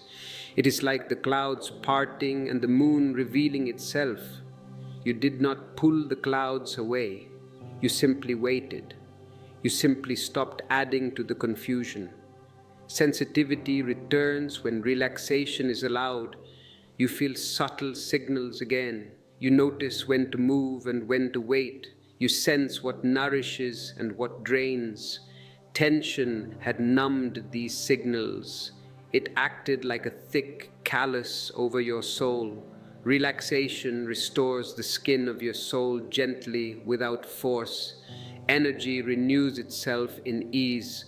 When the body is no longer burning fuel unnecessarily, vitality returns, not as manic excitement, which is just another form of stress, but a steady presence. You feel less rushed, yet more alive, less driven, yet more effective. This is the paradox that struggle never understands. Think of sharpening a blade by stopping. You do not sharpen a knife by hacking blindly at a stone. You pause. You become precise. You move with care. You restore the edge. Life works the same way. Relaxation sharpens perception. Struggle blunts it. When the body relaxes, the mind follows. Not immediately, not perfectly, but naturally. There is no command involved. You cannot command yourself to relax. Relax is a contradiction. The command creates tension. But you can allow yourself to relax. The system remembers how to be whole, and in that wholeness, trust begins to appear. But here, the mind becomes afraid because trust feels like loss of control. Letting go feels risky when control once felt like safety. This is why relaxation can bring fear with it at first, and that fear must be understood, not resisted, if relaxation is to deepen. Now we touch the fear that hides underneath tension. a fear so old and so quiet that most people never recognize it directly. This next part matters because without understanding this fear, relaxation remains shallow and temporary like a weekend vacation. What I am about to share shows you that the fear of letting go has nothing to do with danger in the present. It is a memory carried forward from a time when control felt like survival. Control was once mistaken for safety. As a child, you learned that being alert kept you protected. Watching the adults carefully avoided punishment. Knowing their moods reduced uncertainty. Staying in control was your way of navigating a world of giants. Relaxing was not safe then. Relaxing meant being exposed, unprepared, vulnerable. That lesson entered the body deeply long before the mind could question it. It bypassed your logic and went straight into your biology. So now when you begin to relax, the nervous system reacts, not because something is wrong, but because the old alarm is triggered. The ghost of the past is pulling the alarm bell. Slowing down feels like losing direction. Letting go feels like falling. Stillness feels like emptiness. These fears arise automatically. They are not signs to stop. They are signs that conditioning is surfacing. They are signs that you are healing. Fear of losing direction is very common. The mind believes that without constant effort, life will collapse, that nothing will happen, that momentum will be lost. It thinks, if I don't push the river, it won't flow. This fear comes from not trusting existence. It comes from believing that only force moves life forward. It comes from the arrogance of the ego that thinks it is the motor of the universe. Relaxation challenges that belief. So fear appears to defend it. Fear of slowing down follows closely. Slowing down feels like falling behind. You look around and everyone is running. The whole world is in a panic. Cars are rushing, people are running, deadlines are looming. Others seem to be moving, achieving, progressing. The mind turns relaxation into irresponsibility. It says, you are missing out. But this fear belongs to comparison, not to truth. Life is not a race. It never was. There is no finish line where someone hands you a gold medal for suffering the most. If you are ready to step out of this race, if you are ready to walk your own path at your own pace, signify this choice by clicking the like button. It is a declaration of independence from the madness of the crowd. Fear of emptiness is the deepest fear of all. When effort stops, silence appears. In silence, the old identity built on struggle has nothing to hold. The doer disappears, the achiever dissolves, and the mind fears disappearance more than anything. It calls this emptiness. It says, I am bored. Boredom is just a cover for the fear of emptiness. But emptiness is only unfamiliar space. It is not nothingness, it is openness. It is the cup becoming empty so it can be filled by the divine. Think of learning to float instead of swim. At first the body panics, it kicks, it flails, it thinks, if I don't move I will sink. It does not trust the water. It fights the very element that wants to support it. The moment trust appears, effort drops and the water carries you. Nothing changed in the water. The physics remain the same. What changed was your understanding. This is exactly how letting go works. The universe is the water. You are the swimmer who is tired of kicking. When this fear is understood, it is no longer an obstacle. You do not push it away. You do not argue with it. You allow it to pass like a dark cloud across the sky. And as it passes, something beautiful happens. Life begins to support you in ways effort never could. With relaxation, life starts carrying you instead of you carrying life. You become lighter, you become buoyant, and this is not poetry, it is lived reality. From here, a completely different way of living becomes possible, a way where flow replaces force and trust replaces tension. There is something deeply misunderstood about struggle that must be seen clearly, otherwise it continues to masquerade as virtue. Struggle is not strength. Struggle is misalignment. When a river meets resistance, it does not push harder, it changes direction. Only human beings believe that pushing against life proves worth. This belief was taught, not discovered, and whatever is taught can be unlearned. From the beginning, you are praised not for intelligence but for endurance. You were rewarded not for sensitivity but for tolerance of pain. He can take a lot, they said, as if being a garbage can for pain is a compliment. Slowly, very slowly, tension became your normal state. You forgot how it feels to move without friction. You forgot how it feels to act without inner argument. This forgetting is not your fault. It is cultural hypnosis. It is a collective trance. Struggle became identity. If you are not struggling, you feel uneasy, as if something is wrong. Ease feels suspicious. Relaxation feels like irresponsibility. Joy feels undeserved. This is the greatest tragedy of modern humanity. We have turned paradise into a labor camp. Life itself is effortless. The flowers bloom without effort.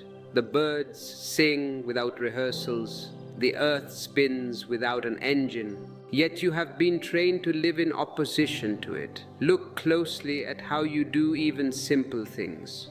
Walking, eating, listening, resting. There is often a subtle push, a subtle urgency, a subtle resistance. You are not here fully. You are leaning into the next moment. You are swallowing the food before tasting it. You are hearing the words before understanding them. This leaning creates strain. Strain accumulates. And what you call stress is simply accumulated resistance. You were never meant to carry this much in a weight. Existence does not burden itself. Trees do not tense while growing. Birds do not exhaust themselves while flying. The intelligence that moves the stars also moves you, but only when you stop interfering. Interference is the real struggle, the constant correction of life, the endless judgment of what is, the refusal to allow things to be as they are. This refusal creates friction. Friction creates heat. Heat creates exhaustion. And exhaustion creates the illusion that life is against you. Life is not against you. Life is for you. But you are standing in the current, pushing upstream, fighting the water, and calling the current cruel. Turn around, float. Another deep misunderstanding must be seen. You believe effort and action are the same. They are not. Action is natural. Effort is psychological tension. Action happens when clarity is present. Effort appears when fear is present. Fear that you will fall behind. Fear that you are not enough. Fear that rest will cost you something. This fear did not originate in you. It was inherited. You are carrying the fears of your parents, your grandparents, your teachers. You were taught to equate worth with productivity, value with sacrifice, meaning with difficulty. These equations are false, yet they shape entire lives. They build cities of stress and factories of sadness. When you act from fear, even success tastes bitter. You get the promotion, you get the money, but you are too tired to enjoy it. When you act from clarity, even difficulty feels clean. You may be tired at the end of the day, but it is a good tiredness, a satisfied tiredness. This is the difference between struggle and flow. Flow does not mean absence of challenge, it means absence of inner resistance. You meet the challenge with your full energy, not with half your energy fighting yourself. Another layer of struggle hides in your relationship with time. You are always racing it. Time feels scarce, there is never enough. I am late is the prayer of the modern man. This creates urgency even where none is needed. Urgency contracts intelligence. You make poorer decisions when rushed. You speak harshly when hurried. You miss beauty when focused only on outcome. Time relaxes when you relax. This is a secret of the mystics. When you stop treating life as a race, moments expand. 1 hour of presence contains more life than 10 hours of anxious effort. 1 moment of total awareness is eternity. This is not poetry. This is the physics of consciousness. Struggle also fragments attention. Part of you is always elsewhere. Planning, worrying, rehearsing, regretting, very little energy remains for what is actually happening. This fragmentation is exhausting. It is like driving a car with the brakes on. Wholeness is restful. When you allow yourself to be whole in a moment without dividing yourself into observer and planner, something shifts immediately. Breath deepens, muscles soften, thoughts slow. This is not laziness. This is intelligence returning to its natural rhythm. This is you coming home. To help you come home, to help you understand the mechanisms of your own fragmentation, we have gathered wisdom in the books listed below. They are tools for your journey back to wholeness. Another hidden cost of struggle is emotional dullness. When you live under constant pressure, you numb yourself to survive. You stop feeling deeply. Joy becomes muted. Love becomes careful. Sensitivity feels risky. This numbness protects you, but it also disconnects you from aliveness. Ease restores sensitivity. Sensitivity restores joy. Joy restores vitality. Vitality restores clarity. And clarity removes the need for struggle entirely. It is a beautiful circle. Many people fear ease because they associate it with collapse. They believe without struggle they will become weak, undisciplined, or directionless. They think they will become a vegetable. This fear comes from never having tasted true ease. True ease does not make you dull. It makes you sharp. It removes unnecessary tension so intelligence can function fully. Look at a skilled dancer. Their movements are precise, not forced. Look at a master musician. Their playing is effortless, not lazy. Ease is the mark of mastery, not failure. Struggle is always a sign that something is being forced. It is the sign of the amateur. And whatever is forced creates backlash. Burnout is backlash.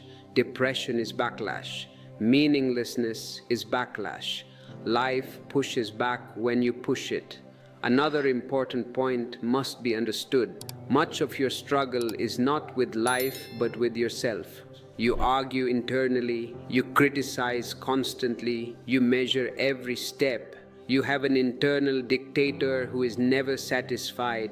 This inner conflict drains more energy than any external challenge. When inner conflict drops, energy returns naturally. You do not need motivation.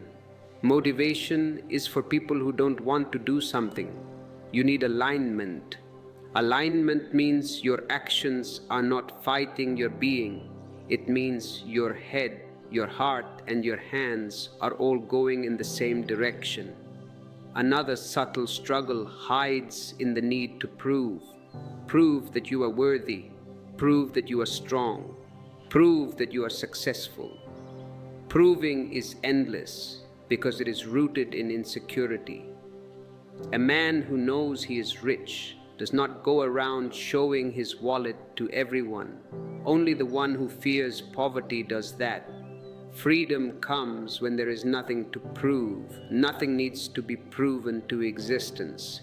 Existence already accepted you. It gave you breath. It gave you life. You exist. That is enough. That is the certificate of worthiness. Anything added on top of that is optional.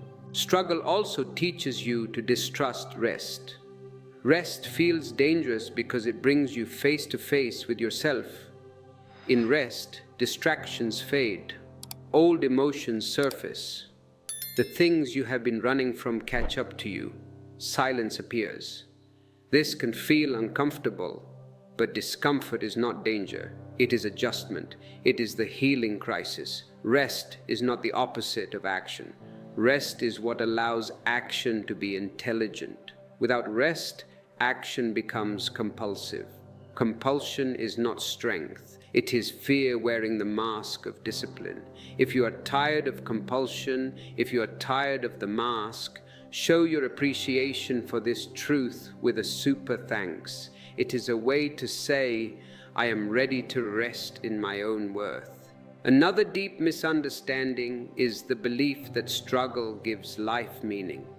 You have been told that the harder the battle, the sweeter the victory. In truth, struggle often replaces meaning. When you are fighting for survival, you don't have time to ask why you are here. When you stop struggling, meaning does not disappear. It reveals itself. Meaning is found in presence, not pressure. Presence is the only thing that makes life real. Without presence, even success feels hollow. With presence, even simplicity feels rich. Drinking a cup of tea can be a divine experience if you are there. Conquering a kingdom can be empty if you are not. Ease does not mean withdrawal from life. It means cooperation with it. You still act, you still participate, you still create, but you do not fight the current. You move with it. You become a surfer, not a soldier. When you begin to live this way, something very simple happens. You stop exhausting yourself unnecessarily. You sleep better. You listen better. You love better. Life feels less like a task and more like a relationship. This is not philosophy. This is a return to your natural state. You were never meant to struggle this much. You were meant to flow, to respond, to rest, to act, to enjoy, to pause, to trust. Take it easy does not mean do nothing. It means stop doing violence to yourself. And when that violence ends, life opens on its own. There is also a very deep misunderstanding about responsibility that feeds struggle endlessly. You have been taught that responsibility means tension, seriousness, and constant alertness. You believe that if you relax, something will go wrong, something will be missed, something will fall apart. This belief keeps you on edge even when there is no real danger. Responsibility in truth has nothing to do with tension. The word itself holds the key. Responsibility, the ability to respond. Tension clouds perception. A tense person cannot respond. They can only react. A relaxed mind sees more, not less. A relaxed body responds faster, not slower. Ease does not remove responsibility. Ease makes responsibility intelligent. Look at how you carry yourself through the day. The jaw tight, the shoulders lifted, the breath shallow. This posture is not caused by life. It is caused by a belief that life demands strain. The body has learned this belief so deeply that it no longer questions it. Awareness begins by questioning the body gently, by letting the shoulders drop, by allowing the breath to deepen, by noticing how much effort is unnecessary. These small shifts are not cosmetic, they are revolutionary. They signal to the nervous system that the emergency is over, the war is over, you can come home. Another layer of struggle comes from the way you relate to problems. You approach problems as enemies. You tense against them. You try to conquer them. You declare war on your own life. This approach exhausts you because it assumes life is hostile. Problems are not enemies. They are signals. They show where adjustment is needed. Pain is a signal. Conflict is a signal. When you meet problems with relaxation rather than resistance, solutions appear naturally. A tense mind cannot see simple answers. A tense mind complicates everything. A relaxed mind often sees the solution immediately because it sees the whole picture. Struggle also arises from comparison. You measure your pace against others. You judge your progress against imagined standards. You feel behind even when you are exactly where you need to be. This comparison keeps you running endlessly. It robs you of satisfaction. It makes ease impossible because someone else is always moving faster. There will always be someone faster, someone richer, someone stronger. So what? Freedom from struggle includes freedom from comparison. Your life has its own rhythm. Your life has its own music. When you respect it, struggle dissolves. You stop trying to dance to someone else's drum. Another deep source of struggle is the belief that effort equals sincerity. You believe that if something matters, it must be hard. If it is easy, it must be shallow. If you love someone, you must suffer for them. If you work, you must sweat. This belief poisons joy. Love becomes work. Creativity becomes pressure. Growth becomes punishment. In reality, depth often comes with simplicity. Truth is simple. Intelligence is simple. Only confusion is complicated. When you allow yourself to enjoy something without justifying it, you may feel guilt arise. This guilt belongs to conditioning. It says enjoyment must be earned. It says you must pay for your pleasure with pain. Awareness sees this guilt without obeying it. You look at the guilt and you smile. You say, I see you, but I do not follow you. Slowly, guilt loses its authority. Enjoyment becomes innocent again. Innocence is not childish. It is unburdened. It is the sage returning to the child. Another way struggle hides is in your relationship with control. You try to manage outcomes excessively. You plan every detail. You rehearse conversations in the shower. You anticipate disasters that never happen. This constant control drains energy and creates anxiety. Control feels like safety, but it creates the very tension you are trying to escape. You build a cage and call it security. Real safety does not come from walls. It comes from agility. It comes from the ability to move, to shift, to respond to whatever life brings. A ship is safe in the harbor, but that is not what ships are built for. And eventually, even in the harbor, the ship will rust. To live is to risk. To relax is to trust that you can handle the risk without rehearsing for it. When you drop control, you do not fall into chaos. You fall into a deeper order, the order of the cosmos. The stars do not have a committee meeting to decide where to move, yet they do not crash. Your heart does not consult a manual to beat. There is an intelligence running the show that is far vaster than your small, worried mind. Trusting this intelligence is the ultimate relaxation. It is saying, I am not the driver, I am the passenger. Or perhaps I am the vehicle. And this brings us to the very root of why you struggle. You struggle because you take yourself too seriously. You have been told that life is a serious business. It is not. Life is a play.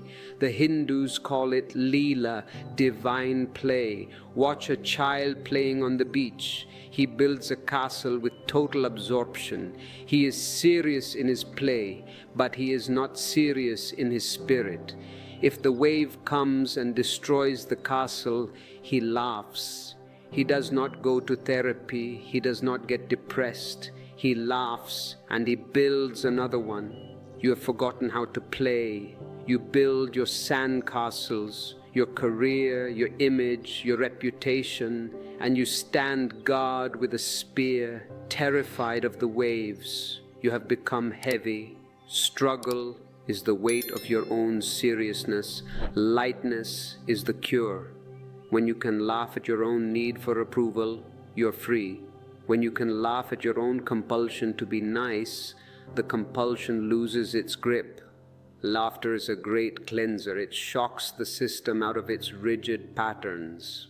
If you are ready to bring lightness back, if you are ready to turn your struggle into a dance, click the like button. Let it be a symbol of your laughter. Now, let us go deeper into the mechanism of the mind that keeps you trapped in this cycle of effort. The mind loves problems. Have you noticed this? If you don't have a problem, the mind gets restless. It invents one. It digs up an old memory, or it worries about a future possibility. Why does the mind do this? Because the mind is a problem-solving machine. If there are no problems, the machine is out of work. And the ego, which lives in the mind, feels threatened by unemployment.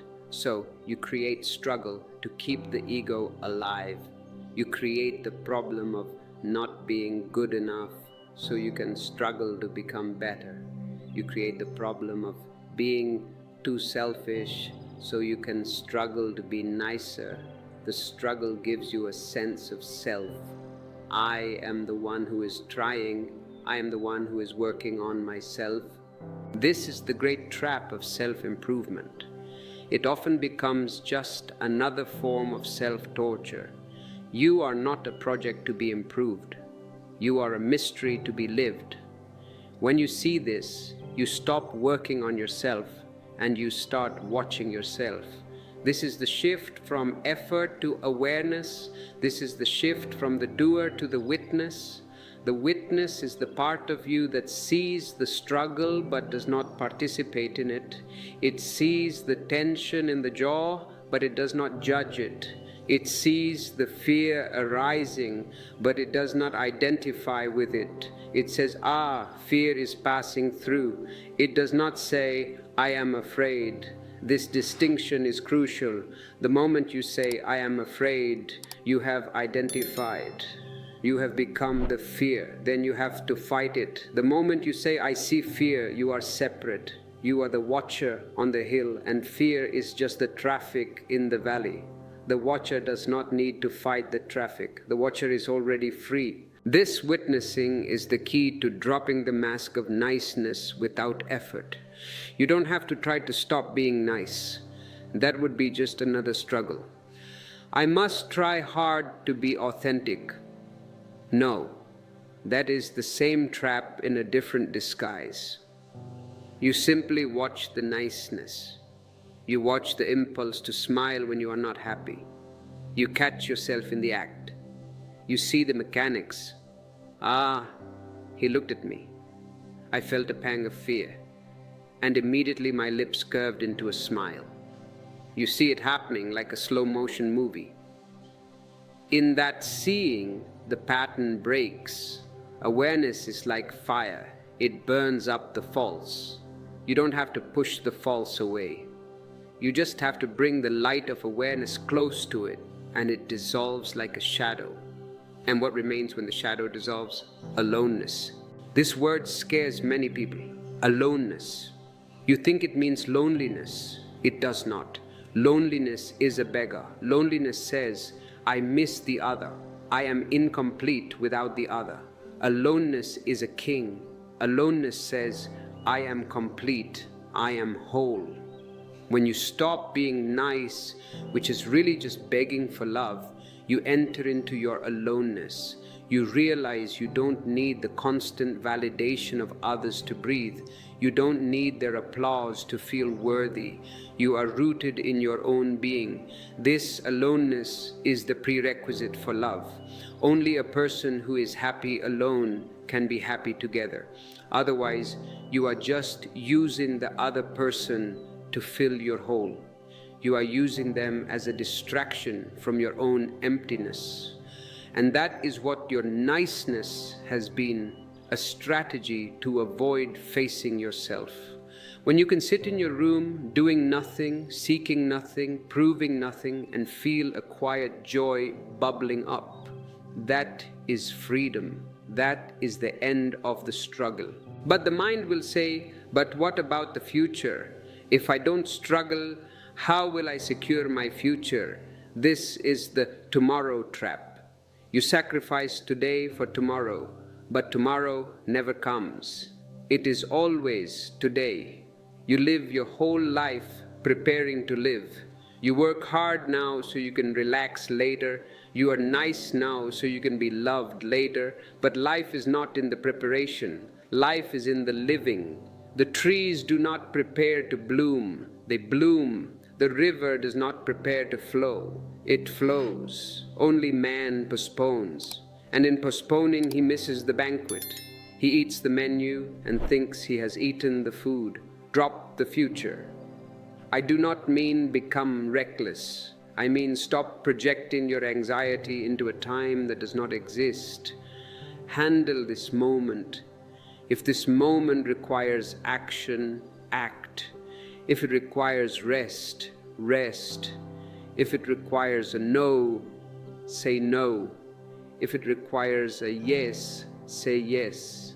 But do not carry the burden of the next 10 years in your mind. That weight will crush you. And a crushed person cannot be kind. A crushed person can only be nice. To help you drop this burden, to help you learn the art of living in the present, we have selected powerful books that serve as guides. You will find them in the description. They are invitations to the now. Now let us look at the quality of unpredictability. A nice person is very predictable. You know exactly what they will say. You know they will agree. You know they will apologize. They are like a broken record. But life is wild. Life is shocking. Life is unpredictable. When you align with life, you become unpredictable too. Not because you are trying to be shocking, but because you are true. And truth is fresh every moment. One moment you might be soft like a flower. The next moment you might be hard like a thunderbolt. Just like Jesus, he was love, yet he took a whip and drove the money changers out of the temple. Was he being nice? No, he was being true. His love was fierce. You have sterilized your love. You have removed the fierceness and left only the sugary sweetness. That is why it has no power. That is why it does not transform anyone. Real love cuts. Real love shakes you. Real love does not leave you where it found you. When you stop struggling to be nice, you recover your fierceness. You recover your spine. And surprisingly, people love you more, not less. They may be intimidated at first, but they respect you. They trust you because they know that if you smile, it is real. And if you are angry, it is real. They are dealing with a person, not a mask. This return to reality is the greatest service you can do for the world. The world does not need more polite robots. It needs alive human beings. It needs people who vibrate with life. And this vibration comes from relaxation. When you are relaxed, you vibrate. When you are tense, you are static. Tension blocks the flow of universal energy. Relaxation opens the channel. Think of a flute. If the flute is filled with mud, the wind cannot pass through. It cannot make music. Your tension is the mud. Your niceness, your struggle, your effort. This is the mud clogging your instrument. Clear the mud. How? By relaxing, by letting go, by trusting. Then existence can sing through you, and the song it sings will be unique to you. It will not be a copy of someone else's song. You have been trying to sing someone else's song your whole life, the song of your parents, the song of your teachers, the song of your society. That is why your throat hurts, that is why you are tired. Sing your own song, even if it is off key, it is yours. And because it is yours, it is beautiful. But to find this song, you must embrace silence. You must embrace the gaps between the doing. In the gap, the truth enters. We are so afraid of gaps. If there is a silence in a conversation, we rush to fill it with chatter. If there is a gap in our schedule, we rush to fill it with activity. We treat silence like an enemy, but silence is the womb of all creativity. Stop running from the gaps. Fall into them. Let the silence expand. In that silence, you will find the energy you have been looking for.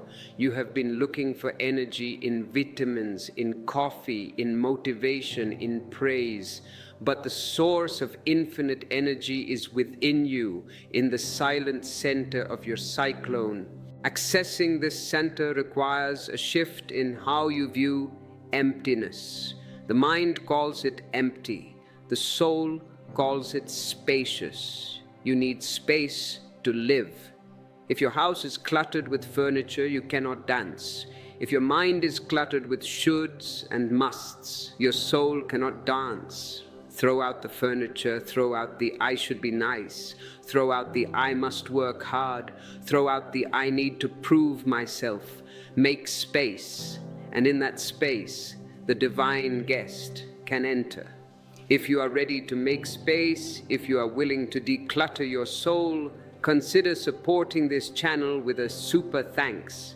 It is a way of clearing the energy, of giving from your spaciousness. Let us speak also of surrender.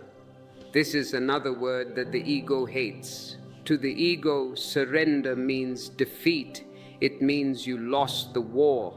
But in the spiritual dimension, surrender means victory. It means you stopped fighting a war that never existed. Surrender means you stop swimming upstream. You turn around and float with the river. Suddenly, the river belongs to you. The river's speed becomes your speed. The river's power becomes your power. You are no longer a tiny drop fighting the ocean. You become the ocean. Struggle makes you small. Surrender makes you vast. And what are you surrendering? You are surrendering your illusion of separation. You are surrendering the idea that you have to do it all alone. You are surrendering the heavy armor of niceness that you thought was protecting you. When you take off the armor, yes, you feel naked. You feel the wind on your skin. You feel the sun. You feel the rain. But isn't that what you wanted? To feel, to be alive? You cannot be armored and alive at the same time. You have to choose aliveness. It comes with bumps and bruises, yes, but it also comes with ecstasy. The armor gives you safety, but it gives you a dead safety. It is the safety of a coffin. Step out of the coffin. The nice person is a dead person walking. The kind person, the true person, is alive, dangerous, and divine. And as you step out, you will notice that your relationship with time changes. Struggle is always in a hurry. Flow has nowhere to go. When you have nowhere to go, you are everywhere. When you are not rushing to the next moment, you possess this moment entirely. This possession of the moment is the only true wealth. A rich man who is rushing is poor. A poor man who is present is an emperor. Be an emperor of the now. This requires no money. It requires no status. It requires only your attention. Take your attention away from the thoughts of how am I doing and place it on what is happening. Feel the air entering your lungs. Feel the weight of your body on the chair. Hear the sounds around you. This simple shift breaks the trance of struggle. You are suddenly here, and here there is no problem. Here there is only existence. Problems exist only in the psychological past or future. In the biological present, there are only situations. A tiger is chasing you. That is a situation. You run. You don't philosophize. You don't worry about whether you are a nice person. You run with total totality. That running is effortless in a way, because there is no mind involved. It is only when you sit in your safe house and think about tigers that you suffer. Most of your struggle is this: thinking about tigers that are not there. Drop the imaginary tigers, face the reality.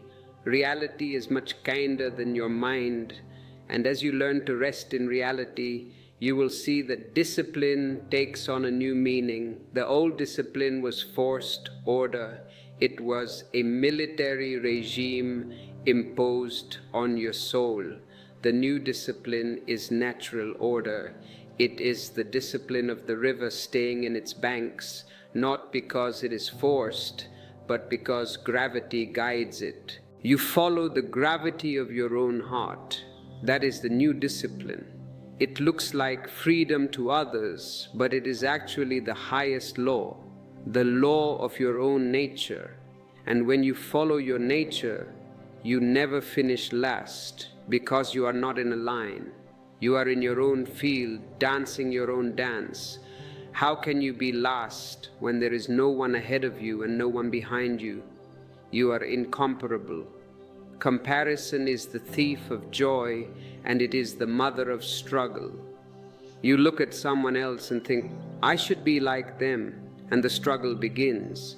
But you can never be like them. You can only be a second-rate version of them. But you can be a first-rate version of yourself. To be yourself, so simple, yet so difficult for the conditioned mind. It requires courage, the courage to be imperfect, the courage to be misunderstood, the courage to be disliked. If you are willing to be disliked for your truth rather than liked for your mask, you are ready for life.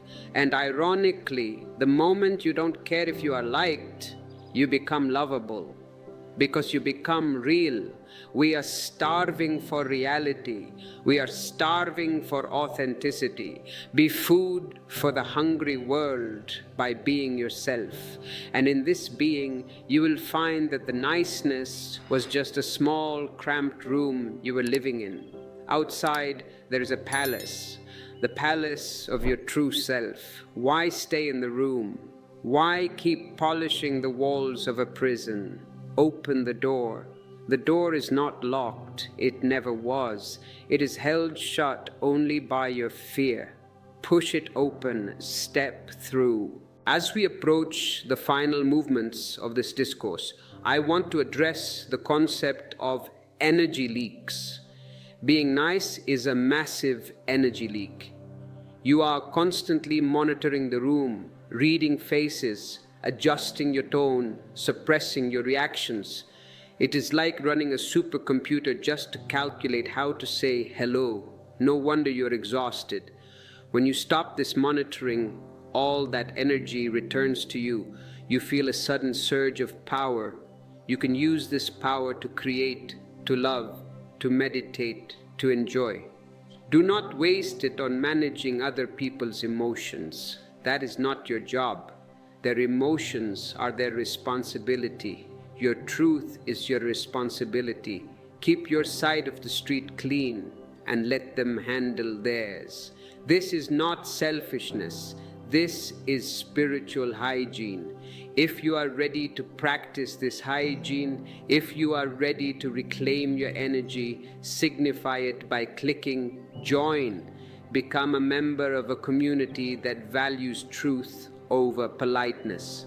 And now, as we prepare for the final integration, remember this: the journey from niceness to kindness, from struggle to flow, is not a journey of distance. It is a journey of depth. You don't have to go anywhere. You just have to sink deeper into who you already are. You are already the ocean. You are just dreaming. You are a wave fighting the wind. Wake up to the ocean. In the next and final part of this sharing, I will give you the ultimate key, the master key that unlocks the final door. We will speak of the death of the ego and the birth of the divine. We will bring everything we have discussed into a single point of light. And that point is this: you do not exist in the way you think you do.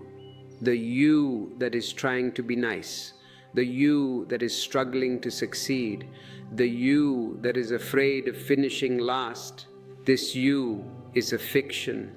It is a bundle of memories, habits, and conditioning. It is a ghost. The real you is the witness of the ghost. When you stop identifying with the ghost, the struggle ends, because a ghost has to struggle to maintain its existence. It has to constantly prove it is real. It has to seek attention, approval, and validation. It has to be nice so people will look at it. It has to work hard so people will admire it. But the witness does not need to prove anything. The witness simply is.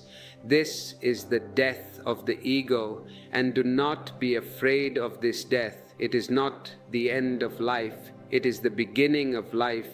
It is the end of the nightmare. When the ego dies, the need to be nice dies with it. Because who are you trying to protect?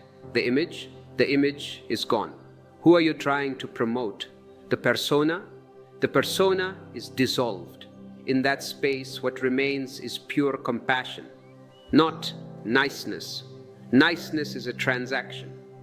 I will be nice to you, so you will be nice to me.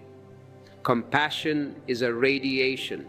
The sun does not say to the flowers, I will shine on you if you look at me. The sun shines because it is the sun. When you drop the ego, you become like the sun. You radiate love, you radiate truth, you radiate clarity. If someone receives it, good. If someone rejects it, good. It does not change your nature. You are no longer a beggar with a begging bowl, asking for scraps of approval. You are the emperor. And this leads us to the final understanding of why nice people finish last.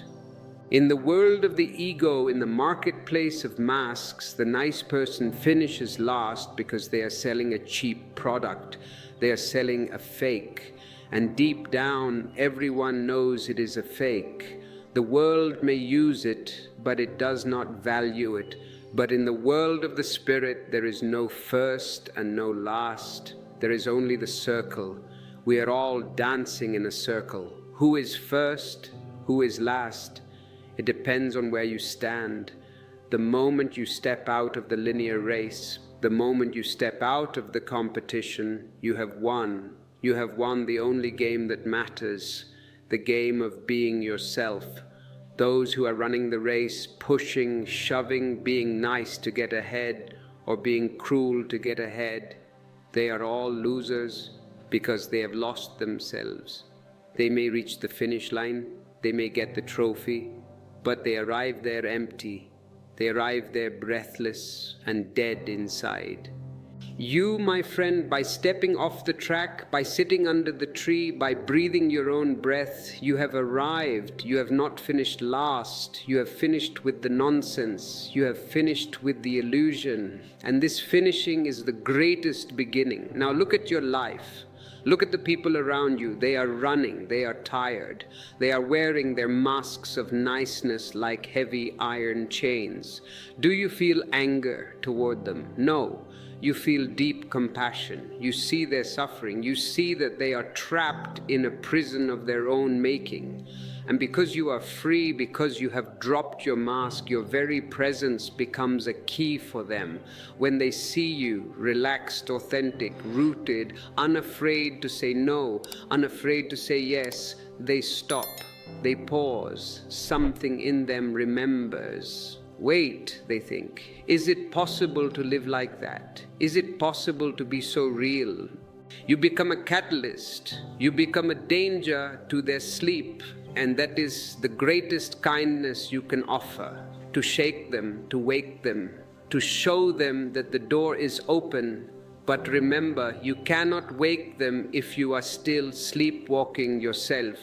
You cannot free them if you are still trying to please them. You have to be willing to disappoint their expectations in order to meet their souls. This is the paradox. To truly help people, you must stop trying to help them and start being true to yourself. Your truth is the medicine. Your niceness was the poison. As we come to the close of this transmission, I want you to feel the weight of what we have shared. We have traveled from the surface to the center, from the mask to the face, from the struggle to the flow. This is not just information. This is initiation. You have heard the truth.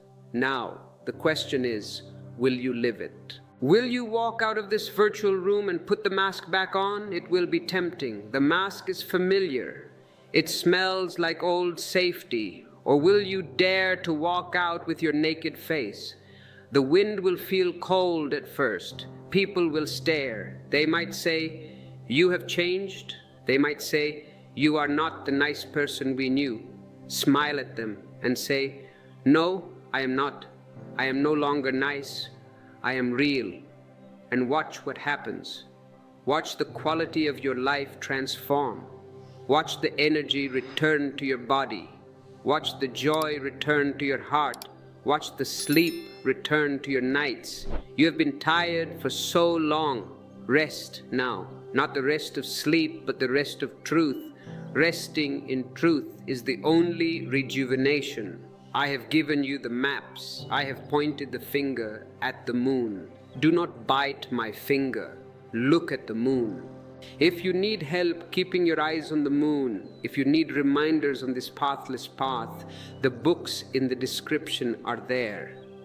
They are echoes of this silence. They are friends for your aloneness. And if this space, this energy field we have created together has nourished you, consider remaining part of it. Click subscribe to keep the door open. Click join to sit closer to the fire. Click super thanks to throw a log on that fire so it burns brighter for others. But above all, trust yourself, trust your no, trust your flow, trust your silence. You are not a mistake. You are not a project.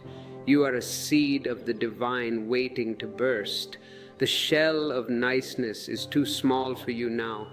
Break it. Break it with your laughter. Break it with your dance. Break it with your absolute refusal to be anything other than what existence intended you to be. The world does not need more nice people. It needs more whole people. Be whole, and in that wholeness, be holy. The race is over. You can stop running. You are already home.